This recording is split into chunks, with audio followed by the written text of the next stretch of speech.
The two, Stacy's not on there.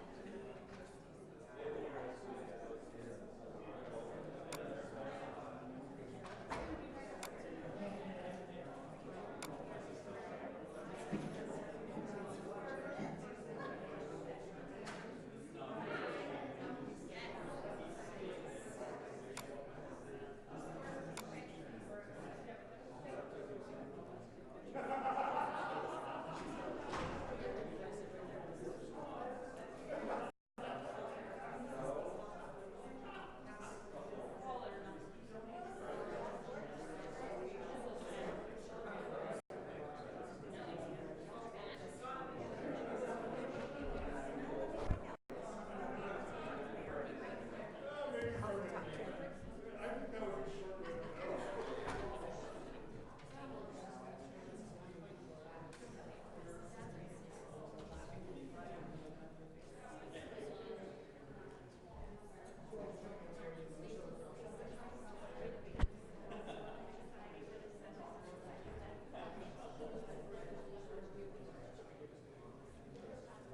How are you?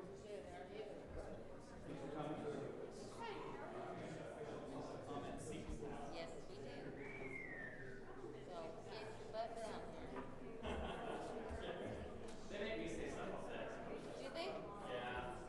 They make you say, you're a citizen. You get your voice. I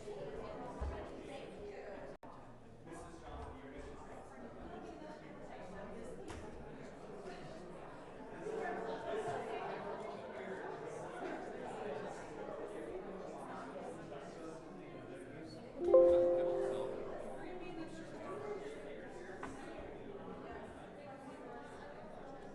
Actually, Dana. I know Dana's usually Ian. But if you go back, it was Ian. It changed at some point. Maybe when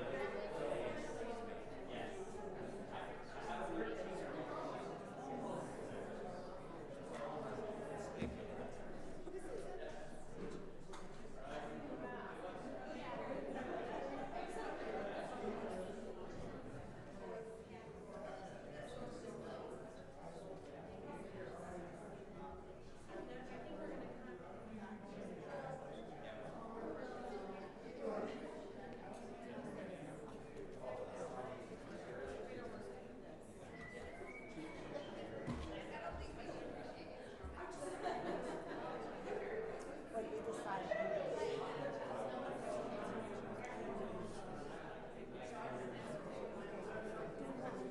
Come back.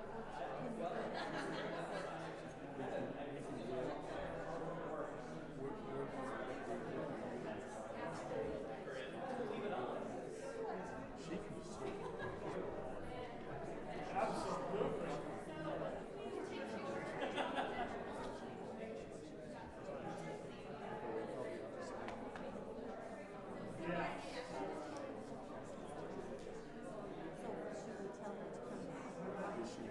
Yes, Stacy's here.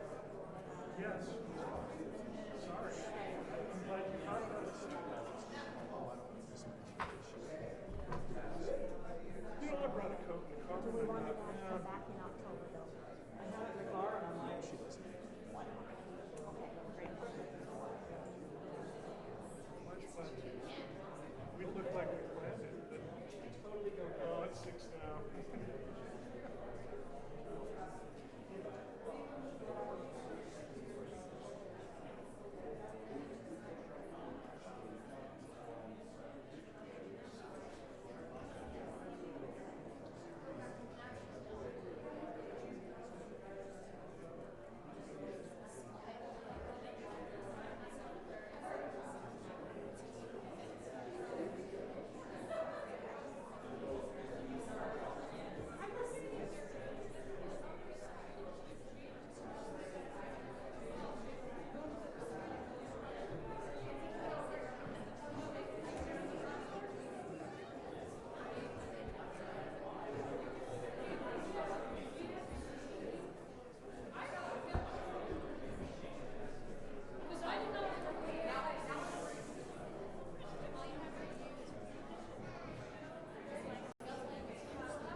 Cassie, are we ready to go?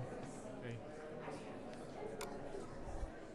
I'd like to call our session to order this evening and welcome you. This is the Syracuse City Council regular meeting of September 10th, 2019, convened at 6 p.m. in the City Council chambers in the municipal building in Syracuse, Utah, 1979 West, 1900 South. I've asked Councilwoman Bingham if she would offer an invocation or a thought, and then Councilman Mon if he would lead us in the Pledge of Allegiance. Our dear Heavenly Father, we are thankful to gather together as a community of friends and neighbors and associates, and we are thankful for the opportunity to serve and to bless this city and those around us. We are thankful to live in this free country and in such a beautiful environment. We pray tonight as we discuss sensitive issues that we will be careful and respectful, that we will understand that everybody is working toward a common goal, and that we will be mindful of our demeanor. We're thankful again for the opportunity to serve and to live here, and we know that this is a blessed place, and we say this in the name of Jesus Christ. Amen. All rise.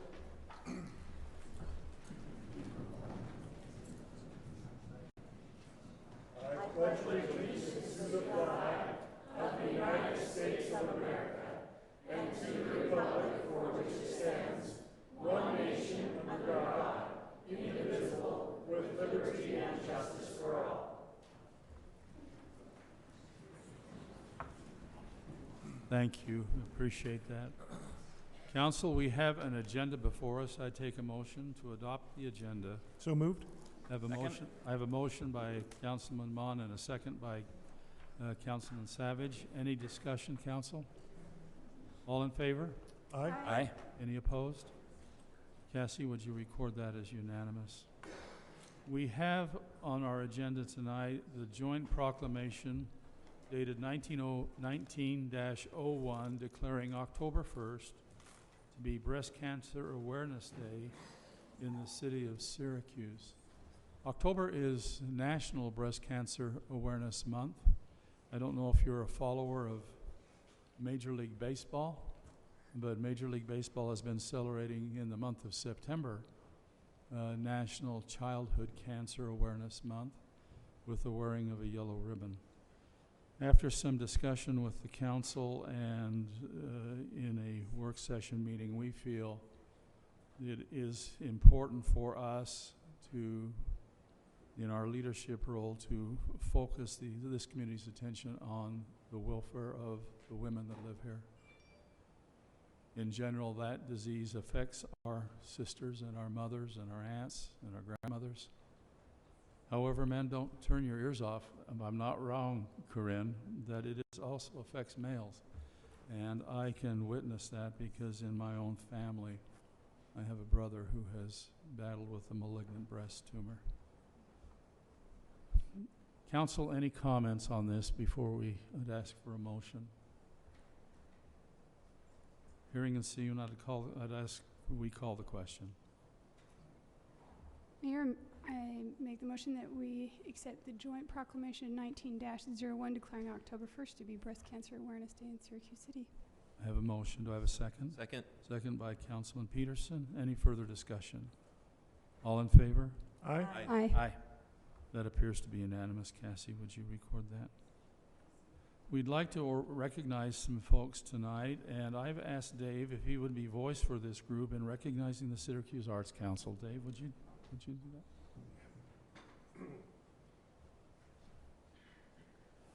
I'm going to come down here for a minute. Can I get the members of the Syracuse Arts Council board to come down? And we're few in number, unfortunately, today because our orchestra just started up. They're rehearsing for a free concert they will give here in October. And Frozen Junior, our June production with a bunch of kids. So we've got all kinds of people serving. I just want to point out, not only do we have this exciting production this summer of Beauty and the Beast, which many people were able to see. I know the mayor was there. But this council is truly one of our boards that serves the people.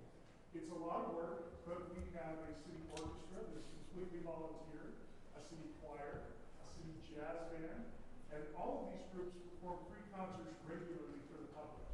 So we'd love to have you come out and support those. A lot of them are at Syracuse High School. We are going to announce one event in particular, and that is the opening fundraiser on October 11th will be a big band dinner dance. So we've got our own jazz band performing live. There'll be a dinner and dance. Come, and especially if you have somebody senior in your life who may have lived through those years. I used to do these dances all the time, and let me just tell you, it is just a joy to be able to bring some of that back.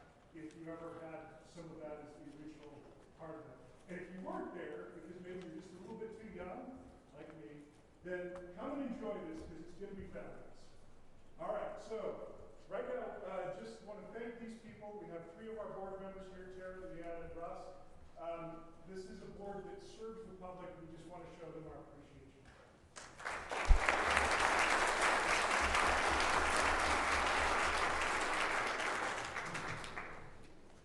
Thank you, Board.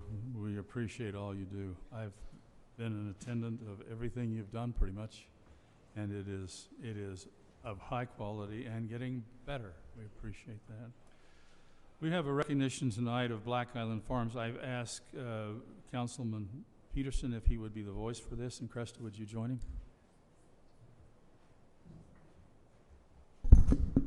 I'm going to use this mic. We want to invite Brandon Law and the Law family up here.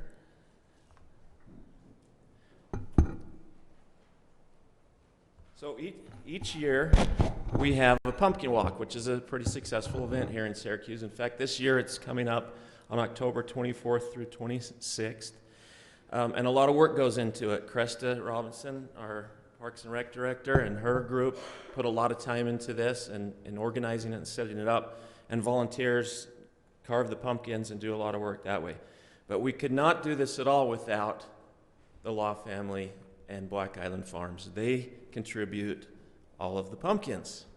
And they do that every year with some sacrifice to their own business, and we really appreciate that. They also have donated each year the train that the kids get to ride around on, the bounce house, and they have gone beyond just the pumpkin walk to contribute to our city and such things as making a great donation last winter to the Make-A-Wish Foundation through our Guns and Hoses game that we were doing. So we appreciate them. They are one of the great contributors not only to the pumpkin walk, but to our city as a whole. Cresta?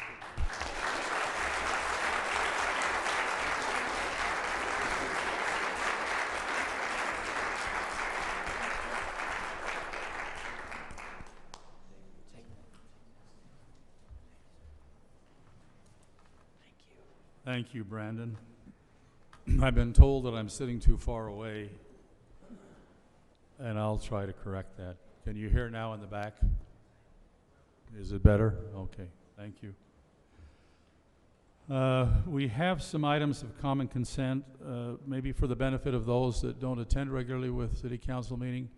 If the council has worked through an item and feel that they've discussed it and they're all in agreement with this item, that we place that on common consent.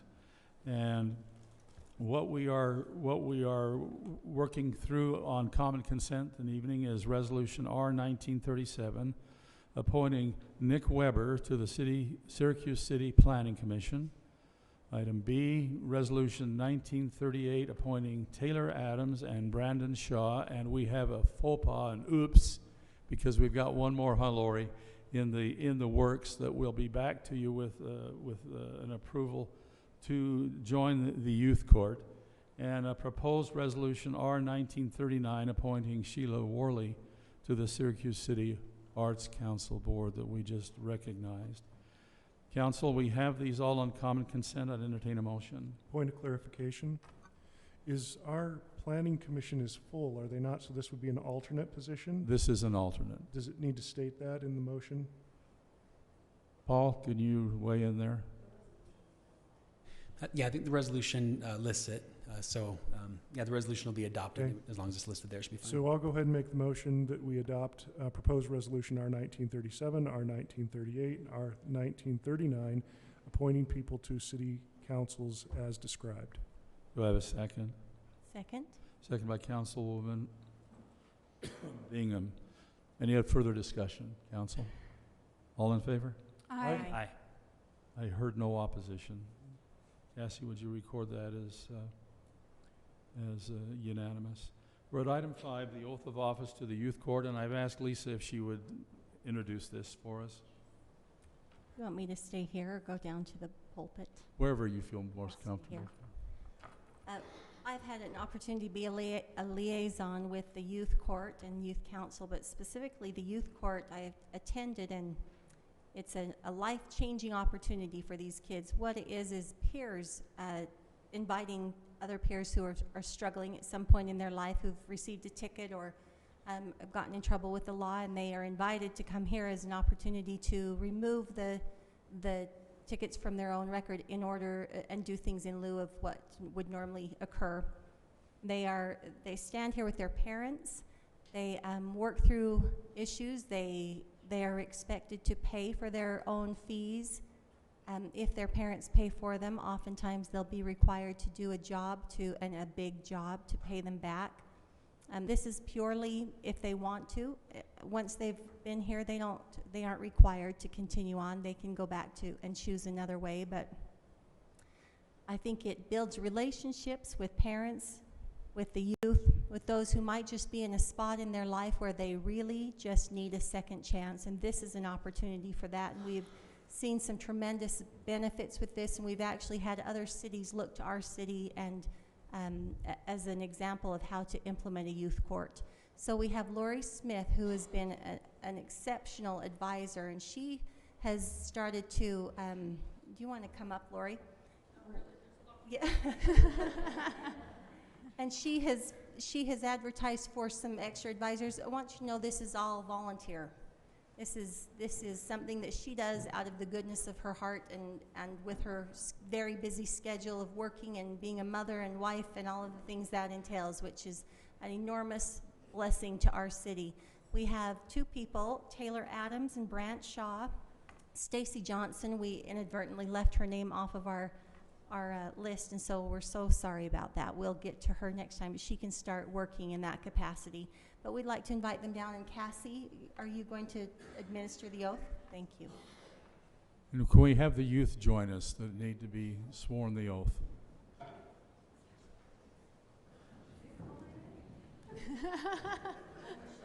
Michelle Hicks.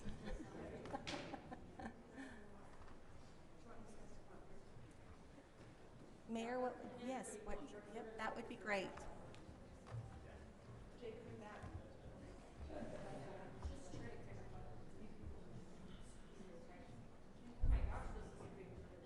is great. Cassie Brown is our city recorder, and she is the one duly authorized to place people under oath. So, Cassie.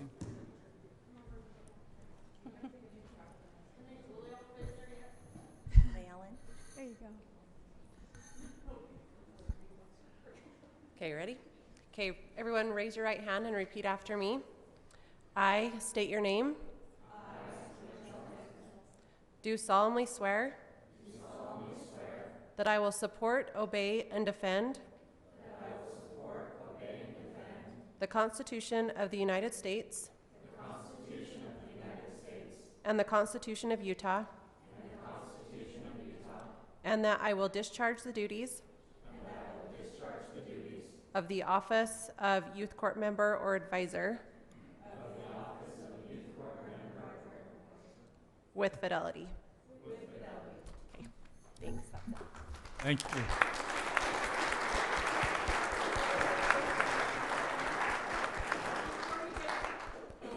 We need 2 people that are here tonight. Sergeant Call has been with the youth court for 25 years. He has really been the backbone of this whole program, and we just want to acknowledge him. And Officer Brown's been with us for the last couple years, and he's been awesome but we want them to be included in our future because they're a part of us.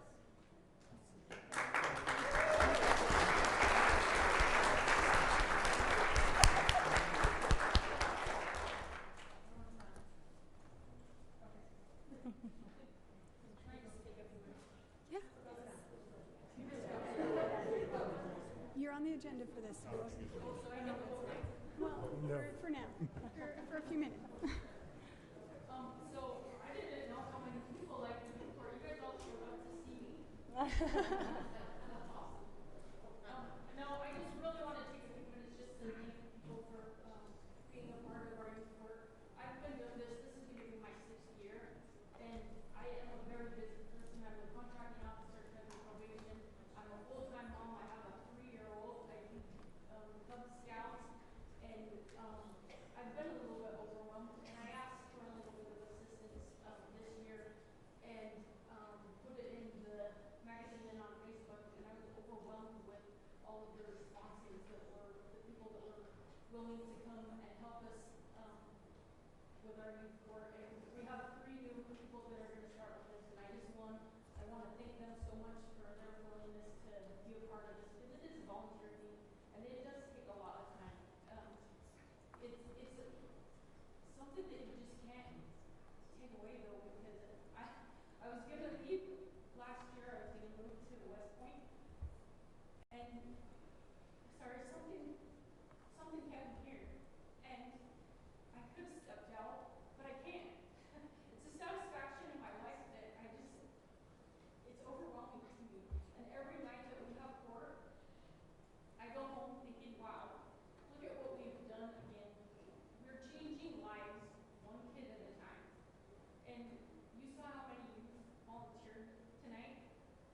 We have 25 people in our youth court.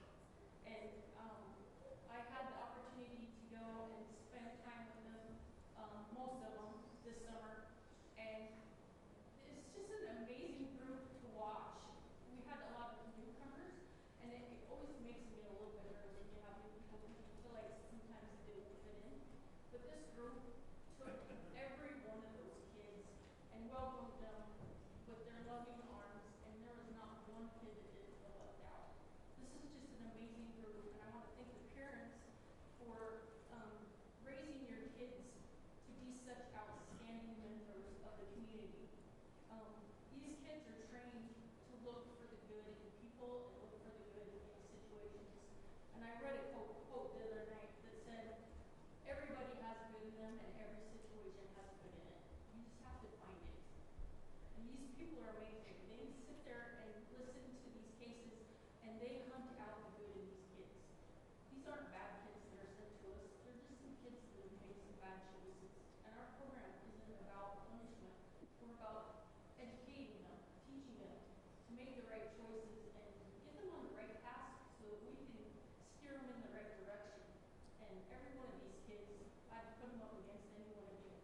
I'm so impressed with the way that they handle themselves in court.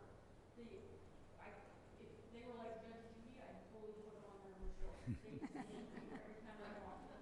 But and I want to thank the city because we have probably about 20 or 30 youth courts in the state of Utah.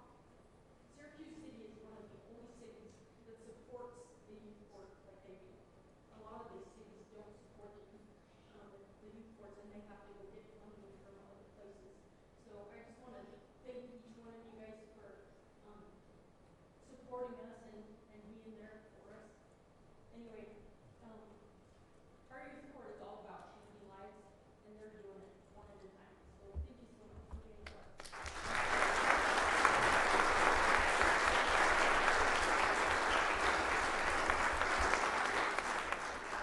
Thank you, Lori, and we'll get even with you, Stacy.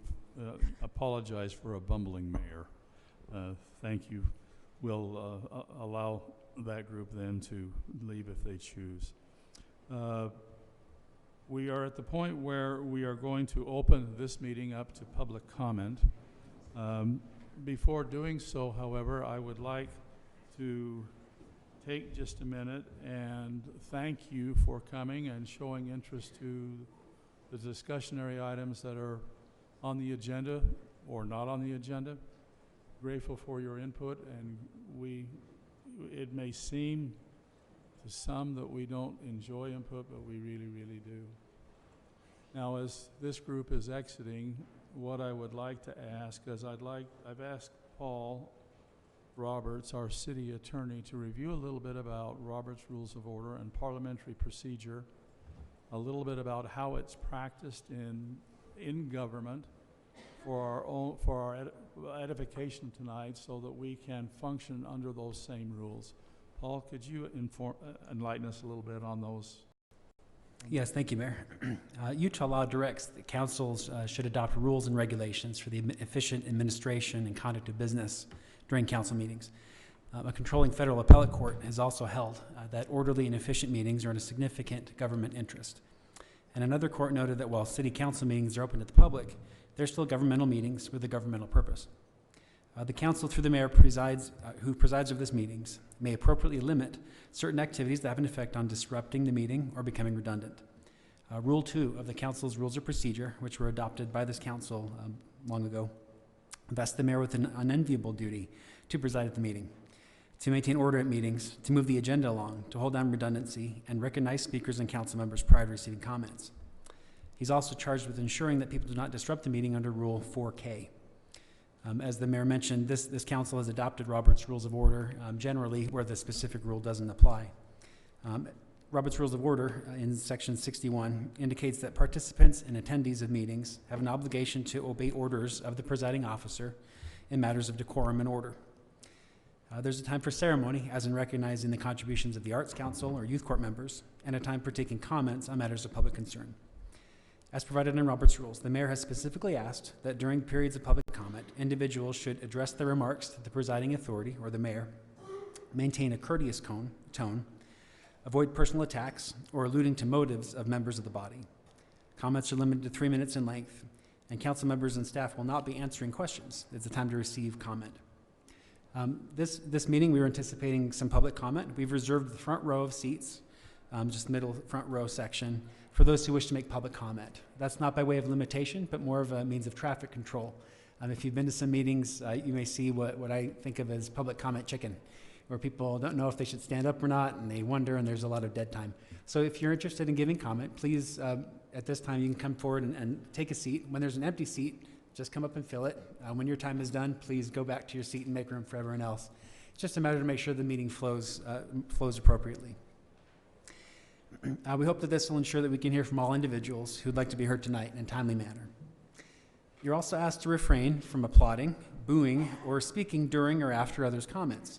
Such disruptions interfere with the rights of other speakers who may have different opinion and who might be intimidated into keeping silent due to such behavior. Individuals will disagree over many things, and many of the issues decided by the council affect individuals deeply and affect their personal lives. But one of the hallmarks of our society is the ability to treat each other civilly and with respect. The mayor's role is to keep us within appropriate boundaries of that civility and to apply the rules. Thank you, Mayor. Thank you, Paul.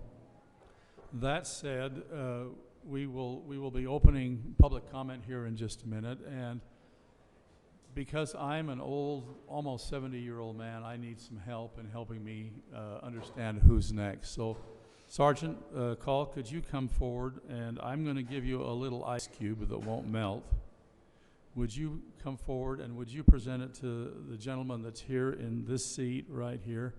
And when you stand to come to take your turn at the rostrum, if you'll pass this little ice cube to the person to your right, so that I know who is next, because I suspect that some of these other seats will be filled as we get going, and we will proceed down this row. If you'll just pass it to the right when you come forward. Then if there are others that want to come forward, they can take an empty seat, but we will start, once we get down here, we'll start back in this seat and pass the baton so that we do so. One of the things that is absolutely certain is that this council has a lot to discuss, but we do want to hear each and every one of you that has something to say. So if you would pass that to your right, to her, and if you would come and address the council here at the rostrum, state your name and place of residence, we'd love to hear from you for 3 minutes. I'm going to start my phone here for 3 minutes. had it set up. We'll have a timer on the screen, so you don't necessarily need I to. have a tendency to go longer than I should. I'll remind you. Okay. Michael Schaefer, and I live here in Syracuse at 2631 West, 2850 South. And tonight I just have some comments on the proposed ordinance to change R1 to RPC, 2600 West to, and 3200 South. Okay, so as much as I don't want to admit this, I'm a millennial. I'm an older side of the millennials, so I've been through a lot of the things that millennials have been through. It shaped a lot of the ways that I've been thinking, and yeah, I went through some struggles early on in life, and some of them struggles were housing. It's expensive, and it's getting more expensive.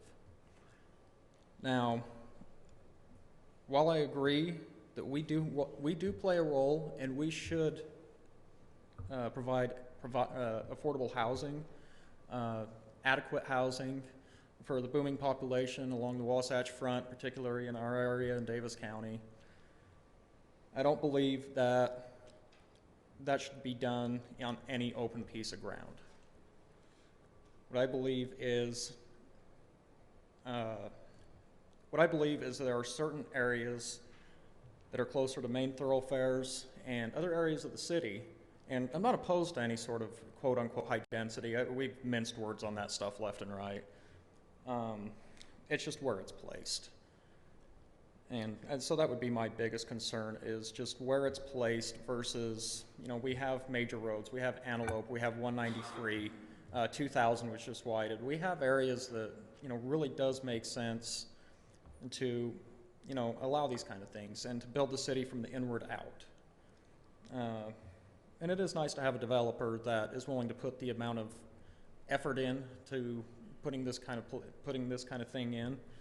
However, I don't believe that it's the correct area for it. When my wife and I bought our house, and yeah, I'm going to admit, this is my backyard. However, the development was stopped. Development where we bought in was stopped. Okay, the second horse trail was about 100 yards or so behind us, and there's empty field and everything like that. It was planned like that, and some things happened where it didn't, go through. So it was just kind of stopped, kind of a hodgepodge, and, that's sad. It really is. However, we did feel sort of an expectation that that was kind of the way the area was going, was an R1. And we did look at the plats, we did look at the zoning before we bought our house, and, with all that visually there and everything. But the biggest point I have to make is, like I said, from the center out, it just slowly growing. We're going to eventually grow. Mr. Schaefer, I'll give you 10 seconds to close. That's all I got. Okay. And thank you for your time. Thank you. Who has the lucky ice cube?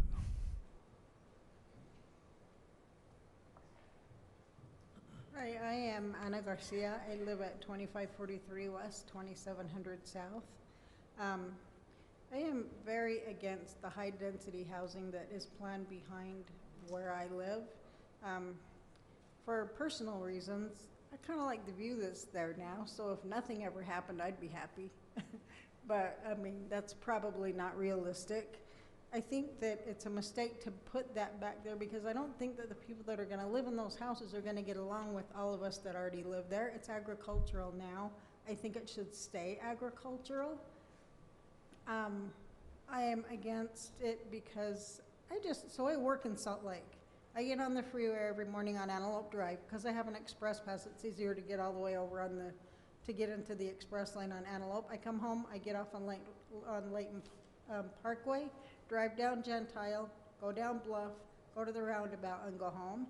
I came home today, I left an hour earlier than I usually leave, and I still drove down Gentile at 8 miles an hour, and it's bumper to bumper all the way. What are you gonna do with 1,000 more cars on those roads? And if Syracuse City does anything to those roads, is Layton gonna do it all the way up to Maine, all the way up to the freeway? I don't think that the infrastructure is there to support it. And I have patience for everything, kids, animals, people, but I hate traffic jams, and the freeway is a mess already. I just don't think that it's a good idea. I don't think that it will work. I think the zoning should stay the way it is. Put houses back there with some land. Keep it agricultural. It's already agricultural. That's just my feeling. I think that if you build, if it stays agriculture, everybody's gonna get along with everybody there because that's what we already are. I have horses in my backyard. I have a goat. I have chickens and roosters. So does everybody else that lives in that area. The people that are gonna buy those houses that are planned behind us aren't gonna want all of that. They're not gonna want the smell. They're not gonna want the sounds. They're not gonna want. So then you have people that don't get along with anybody else. We're not gonna get along with each other. That's not right. That's not the way you plan things. So I am very against it. I want it to stay zoned the way it is and keep it agricultural. That's my feeling. Thank you, Ms. Garcia. Thank you. Appreciate your comment. Good evening, Barbara Nichols, 2843 Trailside Drive. I speak out for high-density housing projects. I've talked to a lot of people, and none of them that I've ever talked to support high-density housing in our community. If you don't believe me, check out the comments on the Syracuse Citizens Facebook page. If we wanted high density, we would have bought property in Clearfield or Layton. The only people that are for high density seem to be some of the city staff employees, certain members of the Planning Commission, City Council, and the mayor. Perhaps it is time we replace these people with people who uphold our values as constituents and property owners, and not side with the greedy developers who take tiny parcels of land or larger parcels of land and make millions in their high-density property conversions. They walk away rich, and we inherit the problems of crime, fires, burglaries, lack of water pressure, and the list goes on. The proposed developers around me have built huge homes in West Point, just west of Macy's food store.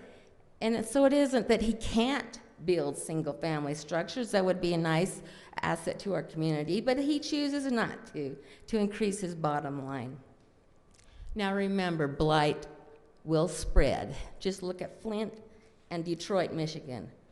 To summarize, we need to replace leadership who approve high-density housing, who are not doing it in a manner that should be by putting it in where the mass transportation are in the business zones. We should replace them with an alignment of people who value the pursuance of quality of life of the majority of the citizenship. Thank you. Thank you for your comments. Ms. Garcia, can I ask you to sit back one row so that I don't get fused in my old age? Thank you. My name is Dan Rich. In the mayor's recent letter to the citizens of Syracuse, he mentioned Gaston, so I'm here to put forward another analogy on his behalf, hence my dress. The sun rises and spreads across Syracuse much as it did over the Pride Lands in the Kingdom of Mufasa. There are fields where we can run and play, places to get food, trails, and even a river and an island. We all play a part in making Syracuse a great place to live. What makes this kingdom great is the planning and foresight that went into the master plan for our community and the zoning that was there at the time. Growth in a way that promotes the great circle of life in Syracuse and keeps it so our resources, roads, water, fire, police, schools, parks, stores are not overrun, so that we can support the population and lifestyle we all currently have, wanted, and bought into when we moved to this community. If you'll remember, in The Lion King, Scar rises to power, and by bringing in a few hyenas at the start, he's able to overthrow the kingdom. And then he invites in more hyenas, and the kingdom is eventually overrun based on the promise of endless meat. I'd like to raise a warning growl, much like Sarabi, Simba's mother, did, and others have done, to those that support the high-density housing vote. What you are doing will destroy our kingdom as surely as what Scar did. Our roads, water, police, fire, schools, parks, stores, and other resources will become overrun and overtaxed. The great, calm, friendly community we have will be replaced with distrust of our neighbors, slower police response times, congested roads, increased gridlock, overcrowded schools, higher taxes to pay for emergency public service upgrades, even lower water pressure, parks we can no longer enjoy, and the loss of our peaceful lifestyle. Although I doubt that my analogy will change anyone's mind who's in favor of it, I just figured I'd throw it out there. Thank you. Bonnie? Bonnie Burgess, 3008 South, 3000 West, Syracuse. I just want to comment and make sure that you guys know I do appreciate your public service, all of our public service people, and for your time and dedication to our city, because that's what makes a republic great. Because it is a group, or it is a government for the people, by the people, and of the people. And Noah, I want to address you that you do work for the city, not the developer. And I would like to make sure when you come up and you represent stuff as an unbiased opinion and not give a high five to the developer, because you should represent the city when you come up, okay? Mayor, no one wants a fight. We want representation. In the Vision 2050, the representation was a bit loaded with people from outside of the city. That was not a vetted process. We need a new task force made of Syracuse citizens. Many good things are on the general plan that you have for item number 11 today, but there are many bad things. And I ask you that you do not vote for the number 9 or number 11 on the agenda today, because it has not been vetted. It hasn't gone through the public process. The biggest problem is the lack of citizen input, the involvement of the community that unites us, that we are able to come to consensus. We need to follow the procedures and guidelines to adopt a new general plan. It's not due until 2021. Why are we doing it now? No one is opposed to growth. No one has had zero growth. We want responsible growth. We want affordable housing. We want infrastructure in place. Shoreline is not affordable. 49% of the lots are 0.08 acres or 12 homes per acre. The plat has 5 houses deep with no roads, only a shared driveway. There's only 2 tot lots, so if anybody has kids over the age of 5, they're not welcome there because there's nowhere for them to play. They bought into $1 million to get a park that's a half a mile away for these kids to go to play at. And that park is not even planned yet. It's long ways out. It's a $30 million park that's not even considered an option right now. They're counting payment as open space. They're counting a 50-acre park as part of that open space. The actual open space that is green space is less than 3 acres. That's not counting the drainage pond that's going to end up being a big Phragmites problem. Councilman Member Bingham, in January, when they first brought this up, you specifically said to them, I don't like the density on this. And Peterson, you concurred, said the density is too much. And so Greg Day, who was the planning commissioner who was representing this for the developer, said, okay, we will take that in, we'll do it. And they said they'd make changes. They said they'd put in 1-acre lots. And so the vote was on January 8th that we will approve this based on the developer following through with the conditions. Sorry, they don't understand what I'm trying to say. So that they said that they would make these changes. No changes have been made. He finally made a concession last time to drop just 2 houses from 551 to 549, but no other concessions have made. There's no pickleball courts. That was a last-minute ditch effort because the people who presented before him said that we want pickleball courts, and he said, okay, I will put Bonnie, them I'll in give if you it'll 10 help. seconds to close. So I just want to say, please, please, please vote no. Let it go through proper vetting. Let it go through the community. Please reorganize a new task force. Thank you. Thank you, Bonnie.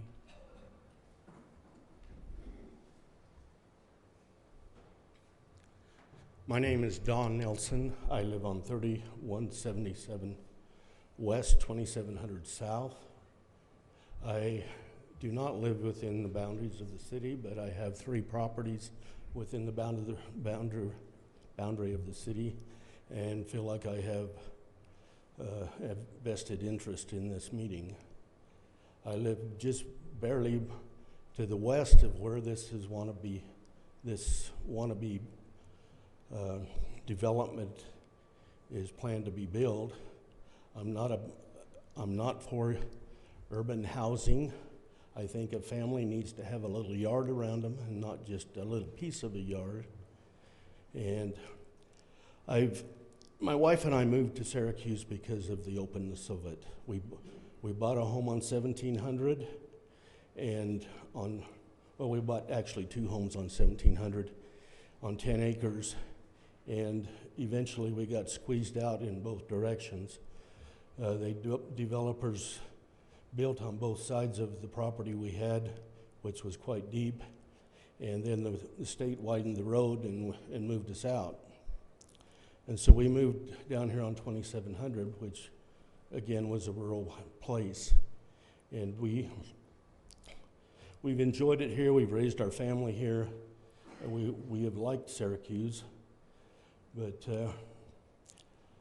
the growth should be more planned growth and not urban development isn't something that I really like, because it squeezes people together. Then they get on people's nerves, and then they start arguing with each other, and then you have police called and for one thing or another, and the fire's called. I don't think Syracuse has the facility or the infrastructure to support this, because I feel like within maybe 10 years it's going to be kind of a ghetto, and the police are going to be there quite often. And the infrastructure isn't there either, because I've had the city send me a letter, want to buy water. They don't have enough water. So I vote against, or I do not support this development. Thank you. Thank you, Mr. Nelson. It's a cool ice cube. It is cool, isn't it? It is. Thought it was plastic or something. All right. My name's Shawnee Fawcett. I live at 2651 West, 2850 South. So this is the backyard of where I live. Somehow, as soon as I sat on that front row, I got emotional. I'm a single mom. I have a 16-year-old son with Down syndrome. And the reason I moved into that home was because of that backyard. Because it was open, because all my neighbors have dogs and horses, and that's where he thrives. It's also a street that's not a through street. He can ride up and down that road as much as he wants on his bike without getting in traffic, and I don't have to worry about him. I've been a single mom for his whole life, and I do have 2 older kids that do help me with him, but I can guarantee you all my neighbors know who he is because he goes and visits those horses and those dogs, and I have to apologize if I don't know why they're coming over to see me. Like, is that okay? Did he do something? But he's such a sweetheart. And to think that I'm going to see all these houses go in just breaks my heart, because I think I can't live there anymore. And not that I can't handle having lots of houses. I'm a real estate agent. I don't mind that. But I don't think that land really does well to actually have that many homes. There's just no way. Like, nobody's going to be able to have their horses anymore. It's going to force everybody to sell and to move. In my mind, this is the second home I've lived in Syracuse, and I've never thought of Syracuse's dense population on any level. It's a good 10 minutes from I-15. I imagine that people that maybe have 2 people working in their household because they're just starting out and they need to make more money, and that are living in apartments or smaller homes, they're wanting to be closer to the freeway, wanting to be closer to their work.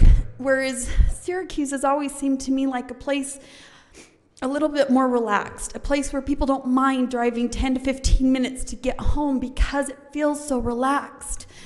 But to put 5 deep homes that I can only imagine look like a tiny home, as cute as that may be, I just don't think that that's the location for it. I think it would be much better use of land to have homes the same size and with the same lots that we already have, so that it complements and it raises the value, not decreases the value of the homes that are already there. I also would propose that if you're looking for something to put in that space, I would love to build a big, huge horse arena and have other kids with Down syndrome that are high functioning come and live there in a row home, and have the public come and ride horses and have them have a job taking care of horses. There are so many really, really good uses that we could put to some of this open land that would not take away the openness and yet still be a way to use it that would benefit the neighbors. Thank you. Thank you.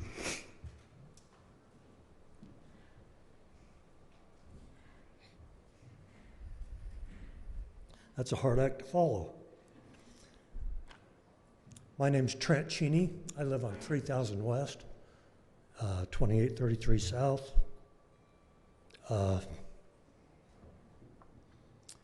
We moved here 28 years ago. When my wife and I got married, she was raising 2 small children in West Valley. And when she grew up there, it was Granger, a nice place to live.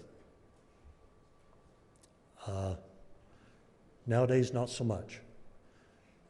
And being a stepfather and knowing how hard that would be, I didn't want to help raise those kids in that environment. So we found a house here. And on 3000 West, I probably have the smallest lot on that street at 1 acre. We've had horses, we've had chickens. Right now we have cows out in our field. I remember the first gentleman that spoke when they started developing the houses behind us. They were promised lots of things from the developers. A horse track was one. And I don't know whatever happened to that. It never come to fruition. It seems to me that developers have made a lot of promises over the past. I remember one Gephardt episode not too long ago. Honestly, we moved here for a reason, to raise our kids. And please don't take that opportunity away from future generations. Please don't turn this city into another West Valley. I would like to keep it the way it is. I'm fine with development. When you pack people on top of people, it tends to be not a very good environment. Thank you very much. Thank you, Mr. Cheney. I'm Stan Epps. I live at 3000 West, 2933 South. I'm the house that has 17 homes going to go around it. I find that rather shocking. I moved into an R1 neighborhood. I have traveled the United States. I'm a driver. I've been in the military. I've been out of country, and I've been a lot of different places. Recently, I used to live in Denver, Colorado because my work transferred me out there. I moved out to Bennett, Colorado, and I was living on 40 acres.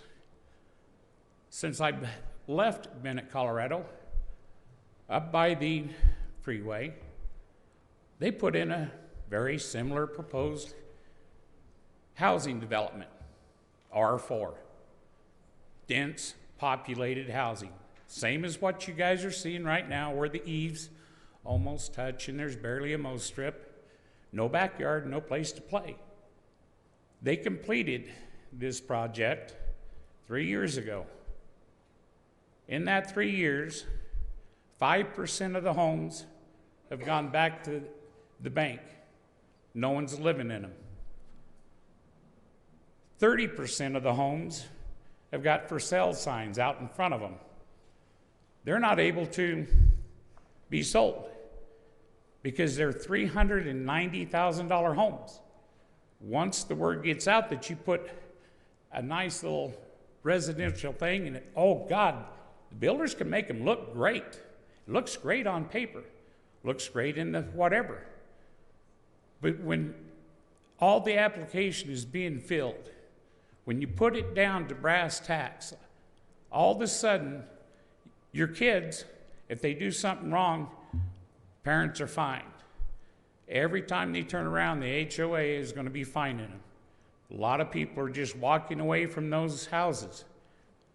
Pretty soon, you're going to have your ghetto. Are you guys going to be the ones that are going to look back in the future and say, I'm the one? I'm the one that said yes, and I voted down, and now I'm in a ghetto? I have fought and bled for this country. I've watched my house burn down for the inadequacies of your fire department here. It went from a shed fire, and no one touched a hose on my house. These are all facts. Took you 45 minutes to respond. I'm only a minute and 35 seconds from that fire department. I'm right down the dang street. I am trying to keep composed here, but this is wrong. And if you guys don't look at everything that's going on, Mr. Epps, I'll give you 10 seconds to close. if you don't look at all of the things and put away the shiny bells and whistles and look at the facts of what I just said, this is supposed to be equal housing, $300,000 homes, you're going to saddle these people with an albatross around their neck, and it's going to take them down. Thank you for your comments.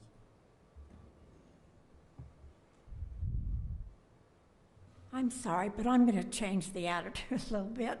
I am Colleen Dahl Thurgood, and I live at 1889 South, 910 West. Our family owns some property on the east, about 1765 on Antelope, for many years. Our property has been zoned commercial for 20 years, and the taxes are increased every year. Last year they were doubled. We have had it up for sale for over 3 years, and we had a sale finally on our property, and we are all for the mixed use development zoning. Antelope Road is supposed to be the gateway to Antelope Island, but when you drive down our road, you see weeds and dead trees and old buildings. That's really not very appealing. So we hope that the mixed use development zoning will be approved by the City Council. Thank you. Thank you.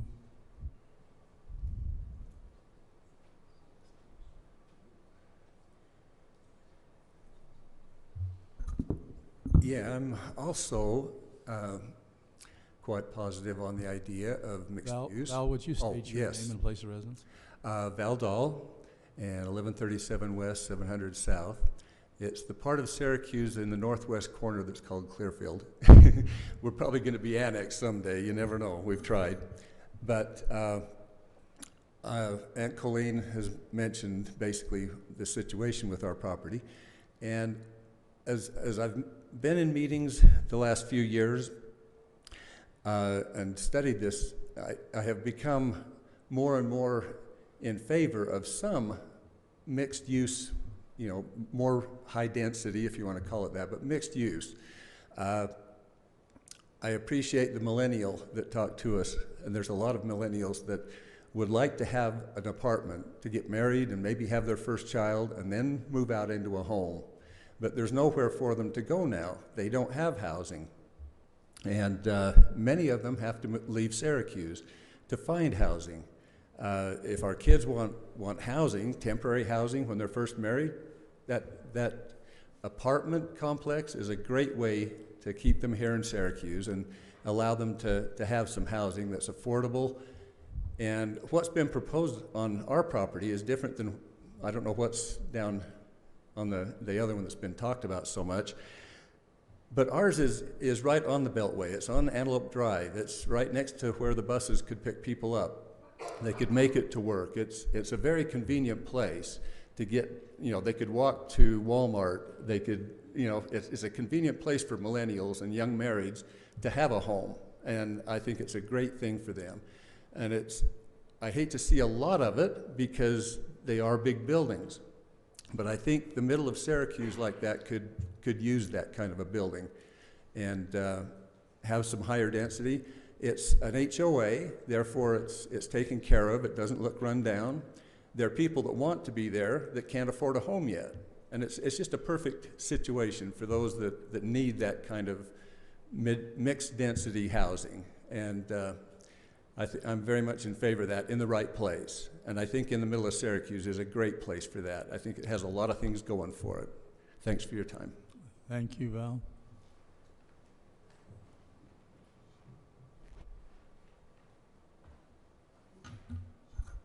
I'm not quite as tall. Marilyn Suttlemeyer, 2154 West, 2700 South. And I'd like to thank the City Council and the mayor for all the time that they put in, and I know that this is a hard job. I am convinced that the council is maybe leaning towards the developer because he's put 2 years of time in it. My concern is if we added up all the years of the people who live in Syracuse here that are impacted directly by this, we'd have lots and lots more years than 2.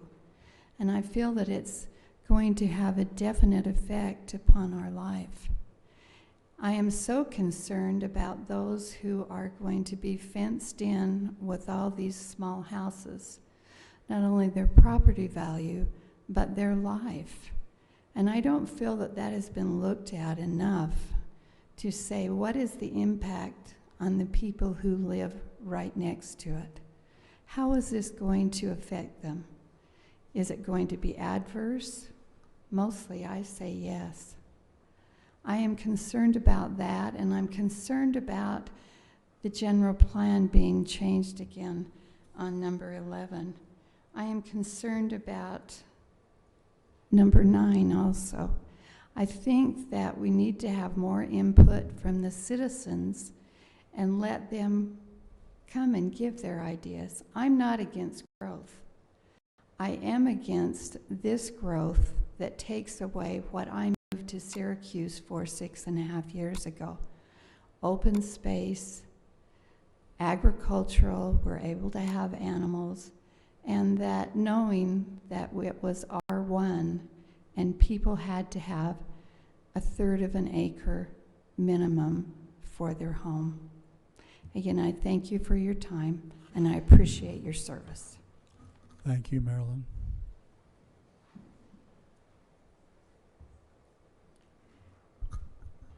My name is Chasen Collins, and I live on 2775 West, 2850 South. So the proposed shoreline development is right behind me. As we've heard from many people who are concerned, and many people aren't opposed to development. I'm not opposed to development. I grew up, my father was a general contractor, and I grew up building things. I learned a lot from him. But there's a few things I definitely learned from my father. Looking at some of this proposed development, it's a lot of homes. And yes, the developer it's a unique opportunity for him, but it's not necessarily the best opportunity for, I'd say, Syracuse and the neighborhood. We all know the land there is low, high water table. All the people who live there feel it every spring. This year it lasted particularly long. The developer wants to bring 2 to 3 feet of fill, extra dirt in to raise the ground. There'll be compaction issues. Yes, they'll get big machinery to compact the ground, but I guarantee it won't be compacted enough. Those homes will have issues with more settling than there should be. Also, with raising that ground, like they said they want to do, so those houses won't have water issues. The water's got to go somewhere, and it's going to go into all the existing backyards. Yes, some of it will be pulled away through the storm drains and all that, but they can't guarantee 100% of it, nor would they.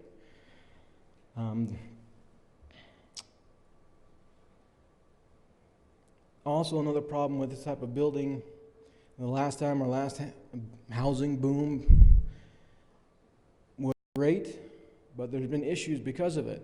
Daybreak's a prime example. Harriman, hundreds of homes were built. Now 360 of the homes stand in need of major repairs, thousands to tens of thousands of dollars because of quality control. That's a possibility, and it most likely will happen. Okay? These are actual facts that actually happen here in Utah. Crime will go up after the first homeowners because a lot of those properties will become rentals, and renters don't have the same investment in a city as actual homeowners do in a city. Again, I'm not opposed to the development at all. A development back there, I understand it must come,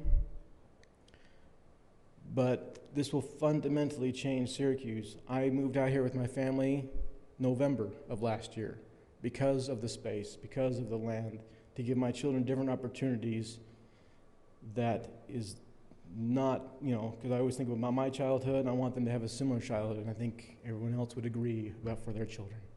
Anyways, thank you for your time. Thank you, Jason.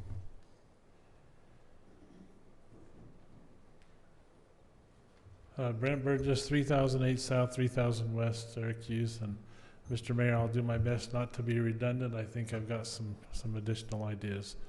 A few years ago, we had a number of hearings performed by UDOT regarding the placement of the Legacy Highway. And part of those hearings were to tell us that by the year 2030 or 2040 or 2050, there's going to be a certain population that's going to need to be supported by that highway. Well, I fear that once the highway was set, we began to populate the highway. And so what we're doing is we're creating the population that was proposed.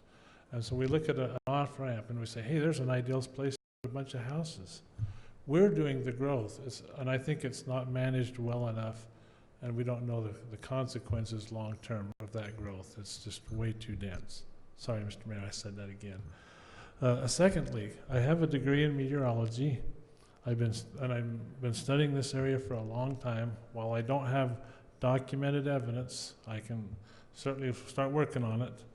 But I've been observing the weather patterns, and if you pass through the northern part of Syracuse, it lines up with Weber Canyon. And when the winds come out of the east, the draining winds come out of there, they flow through and create a nice breeze through northern Syracuse. But it creates an eddy in southern Syracuse. So the air starts to wrap around right into the area we're talking about. So all of these new pollutants are going to be entered into the atmosphere.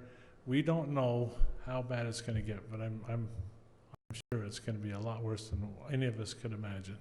So we're going to have respiratory problems. Just one more side effect of having all of these houses, and it's not just this one subdivision, it's one after another that has been approved or is on the docket for approval in that area.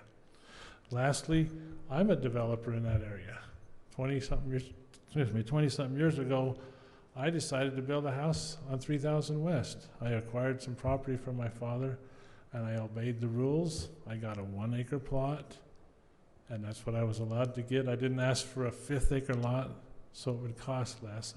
I got a 1-acre lot, built a home on that lot according to the regulations, annexed into the city. I played by the rules, and we would like to ask you to have the developer play by the rules and keep it R1. Don't let him change the rules and dictate what goes on for all of us neighbors. Thank you very much. Thank you, Brent. I'm Catherine Burgess. I live at 3034 South, 3000 West in Syracuse. I'm that man's daughter that just left, actually. But we moved here when I was 1 year old. I'm 23 now, and I only moved out of Syracuse for 3 years. And in that time, I got married and had a kid, and I instantly wanted to come back because this is where I wanted my son to grow up. I wanted him to run around on the street with his friends and get to play outside. Where I lived in Layton and I've lived in South Ogden, and both I didn't feel as safe where I do here. I don't want to add a house with a ton of strangers on every street where you don't even know your neighbors. And I just like it how it is. Thanks. Thank you.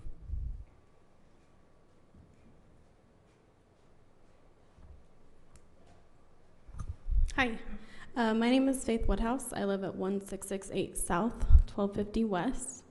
Before we moved to Syracuse, we lived in West Valley. I lived in West Valley for 20 years. I then moved to West Jordan for the next 8 years. I was aware that there were planning meetings that went all up and down the Wasatch Front to discuss high-density housing, to try and push cities to make that choice to do high-density housing. I then decided to get politically involved, go to my city council meetings in West Jordan to try and get rid of that high-density housing. We came to a dead end. Our city council did not listen, so I left. I am not opposed to growth. I just want bigger lots to where we have space between our neighbors. This isn't in my backyard, but I know it's going to affect my Syracuse citizens. I know it's going to affect the roads. I know it's going to affect the traffic. I drive an hour into work every single day because I like it here. I moved here because it's smaller than West Valley and West Jordan. West Jordan has had continual construction for the last 6 years because of their high-density housing. Their roads can't handle it, their city can't handle it, and it is a mess. I don't want that to happen here. We moved here because we wanted to start a family in a smaller community. That was the purpose. Millennials don't want this growth. I know that that's the story that's kind of being pushed, but that's not the truth. I moved here to have a close-knit community that I can trust and raise my kids around. I would really appreciate you to take our comments into consideration. The high density that is moving up and down the Wasatch Front is creating a mess, and I think it's creating an environment that's going to be hard to live in 10 to 15 years. Our air is already really terrible. It's going to add to the traffic. If they're putting 540, 550 houses in, that's going to be 2 people, 2 incomes, to have a $350,000 house. That's about 1,000 cars commute every single morning. Then they have teenagers. You know, we come from a community with big families. They're going to have teenagers that will also be driving into work. They live with their families for a long time. They go on missions, they come back, they live with their families. So we're gonna have 2 to 4 cars extra on our roads. That means that the roads are gonna be expanding. And I just don't wanna be stuck in an area that has continual construction and we're just not able to handle it. I've seen it already in West Valley. I hardly go and visit my parents anymore because it's just a disaster. It's hard to get anywhere down there. And I just don't want Syracuse to become that. We moved here to get away from that. Thank you for listening. Thank you for your comments.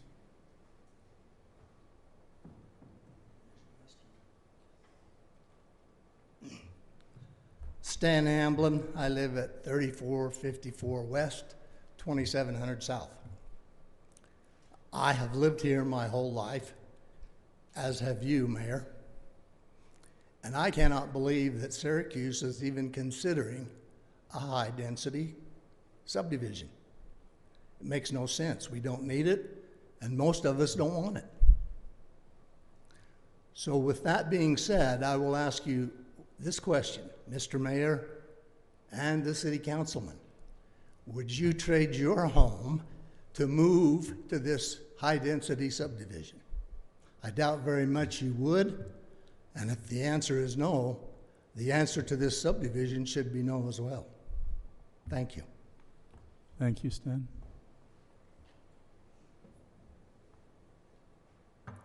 Blake Christensen, 1750 West, 2350 South.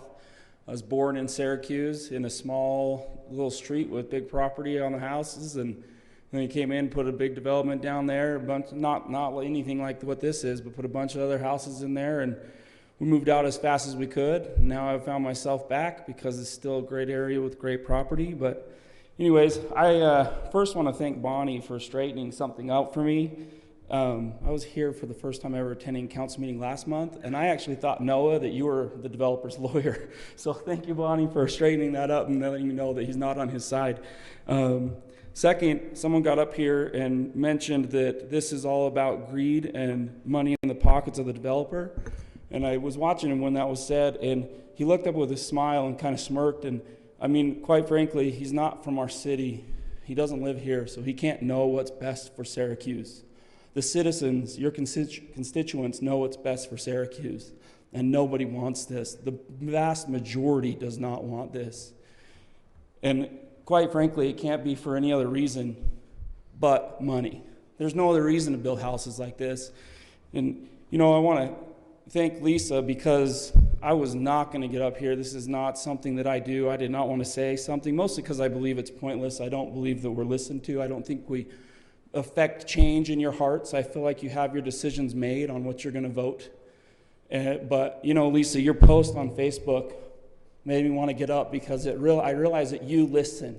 You said you started your post with enough, which means you have heard enough.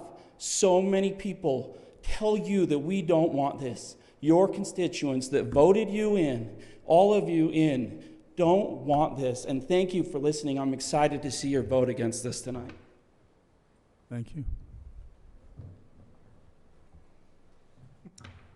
Good evening. I'm Christine Huntsman. I live at 2453 West, 2700 South.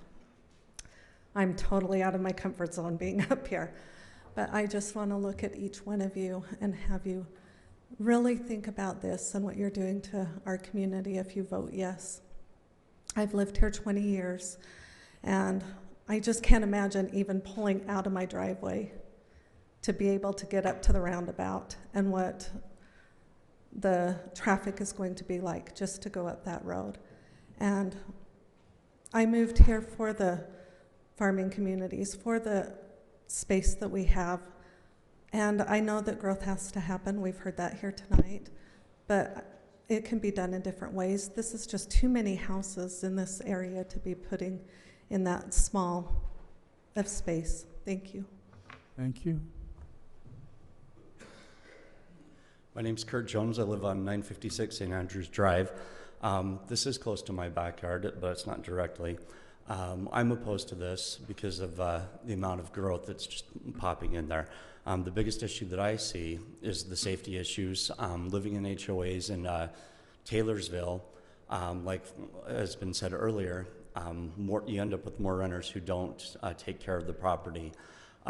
Crime shot up dramatically when I was living in the HOA where I took over and became board president, and it took a lot to get it down in the area of Taylorsville. It was high density housing.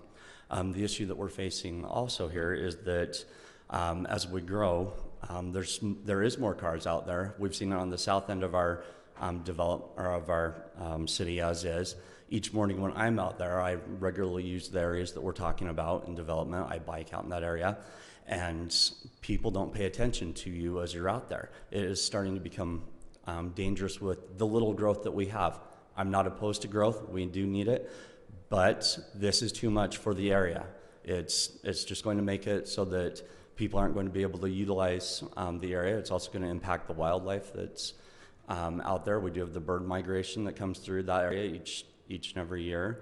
We're seeing less of that as we go through. Thank you for your time. Thank you.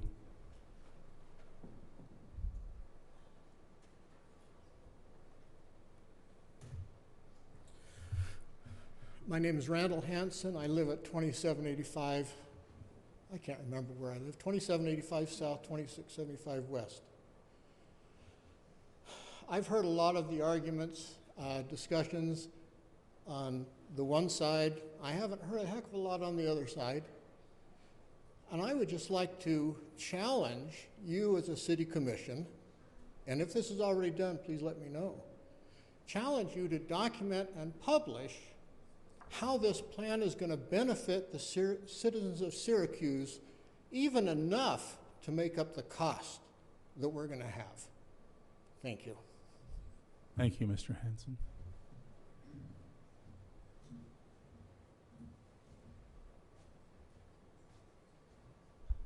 Hi, Craig Johnson here in Syracuse. I think enough has been said about the opposition of the different things. It seems like we always have to come and fight you guys over this. I was on the city council, and it seemed like we were fighting. I was fighting the other way as well, because developers do come in and they do have an agenda, and things happen because a lot of you aren't standing up for what you believe in, and I'm disappointed in most of you. Jordan, Doug, Mike, Corinne, and Dave. I don't know Lisa, so I can't say anything bad about you, but the rest of you, it's a disappointment. The things that have been happening in this city, taxes going up every year, fees going up every year, the things that you have done in just accommodating the different requests that come in, it's just carte blanche. Let's just do rubber stamping. That's all we're doing. Let's put some meat behind this. I know being on the Syracuse on the city council is a hard job, but you guys are making it an easy job because you rubber stamp things and you don't fight for what the citizens want. I'm going to be really surprised if you actually listen to all these guys, because I don't think you do. I haven't seen much listening and much action from the comments from what you guys have done. It's just more and more, I'm just disappointed. And I don't want to be disappointed anymore. This is a great city. But every time you guys do stuff, it seems like there's a disappointment. And so, whether it's taxes or whatever it is, let's add some more high density. We've tried to fight that when I was on the council. We fought that over and over and stopped things from happening. But no, you guys are doing the opposite now. And letting these big developers come in and making the developer more important than the citizens.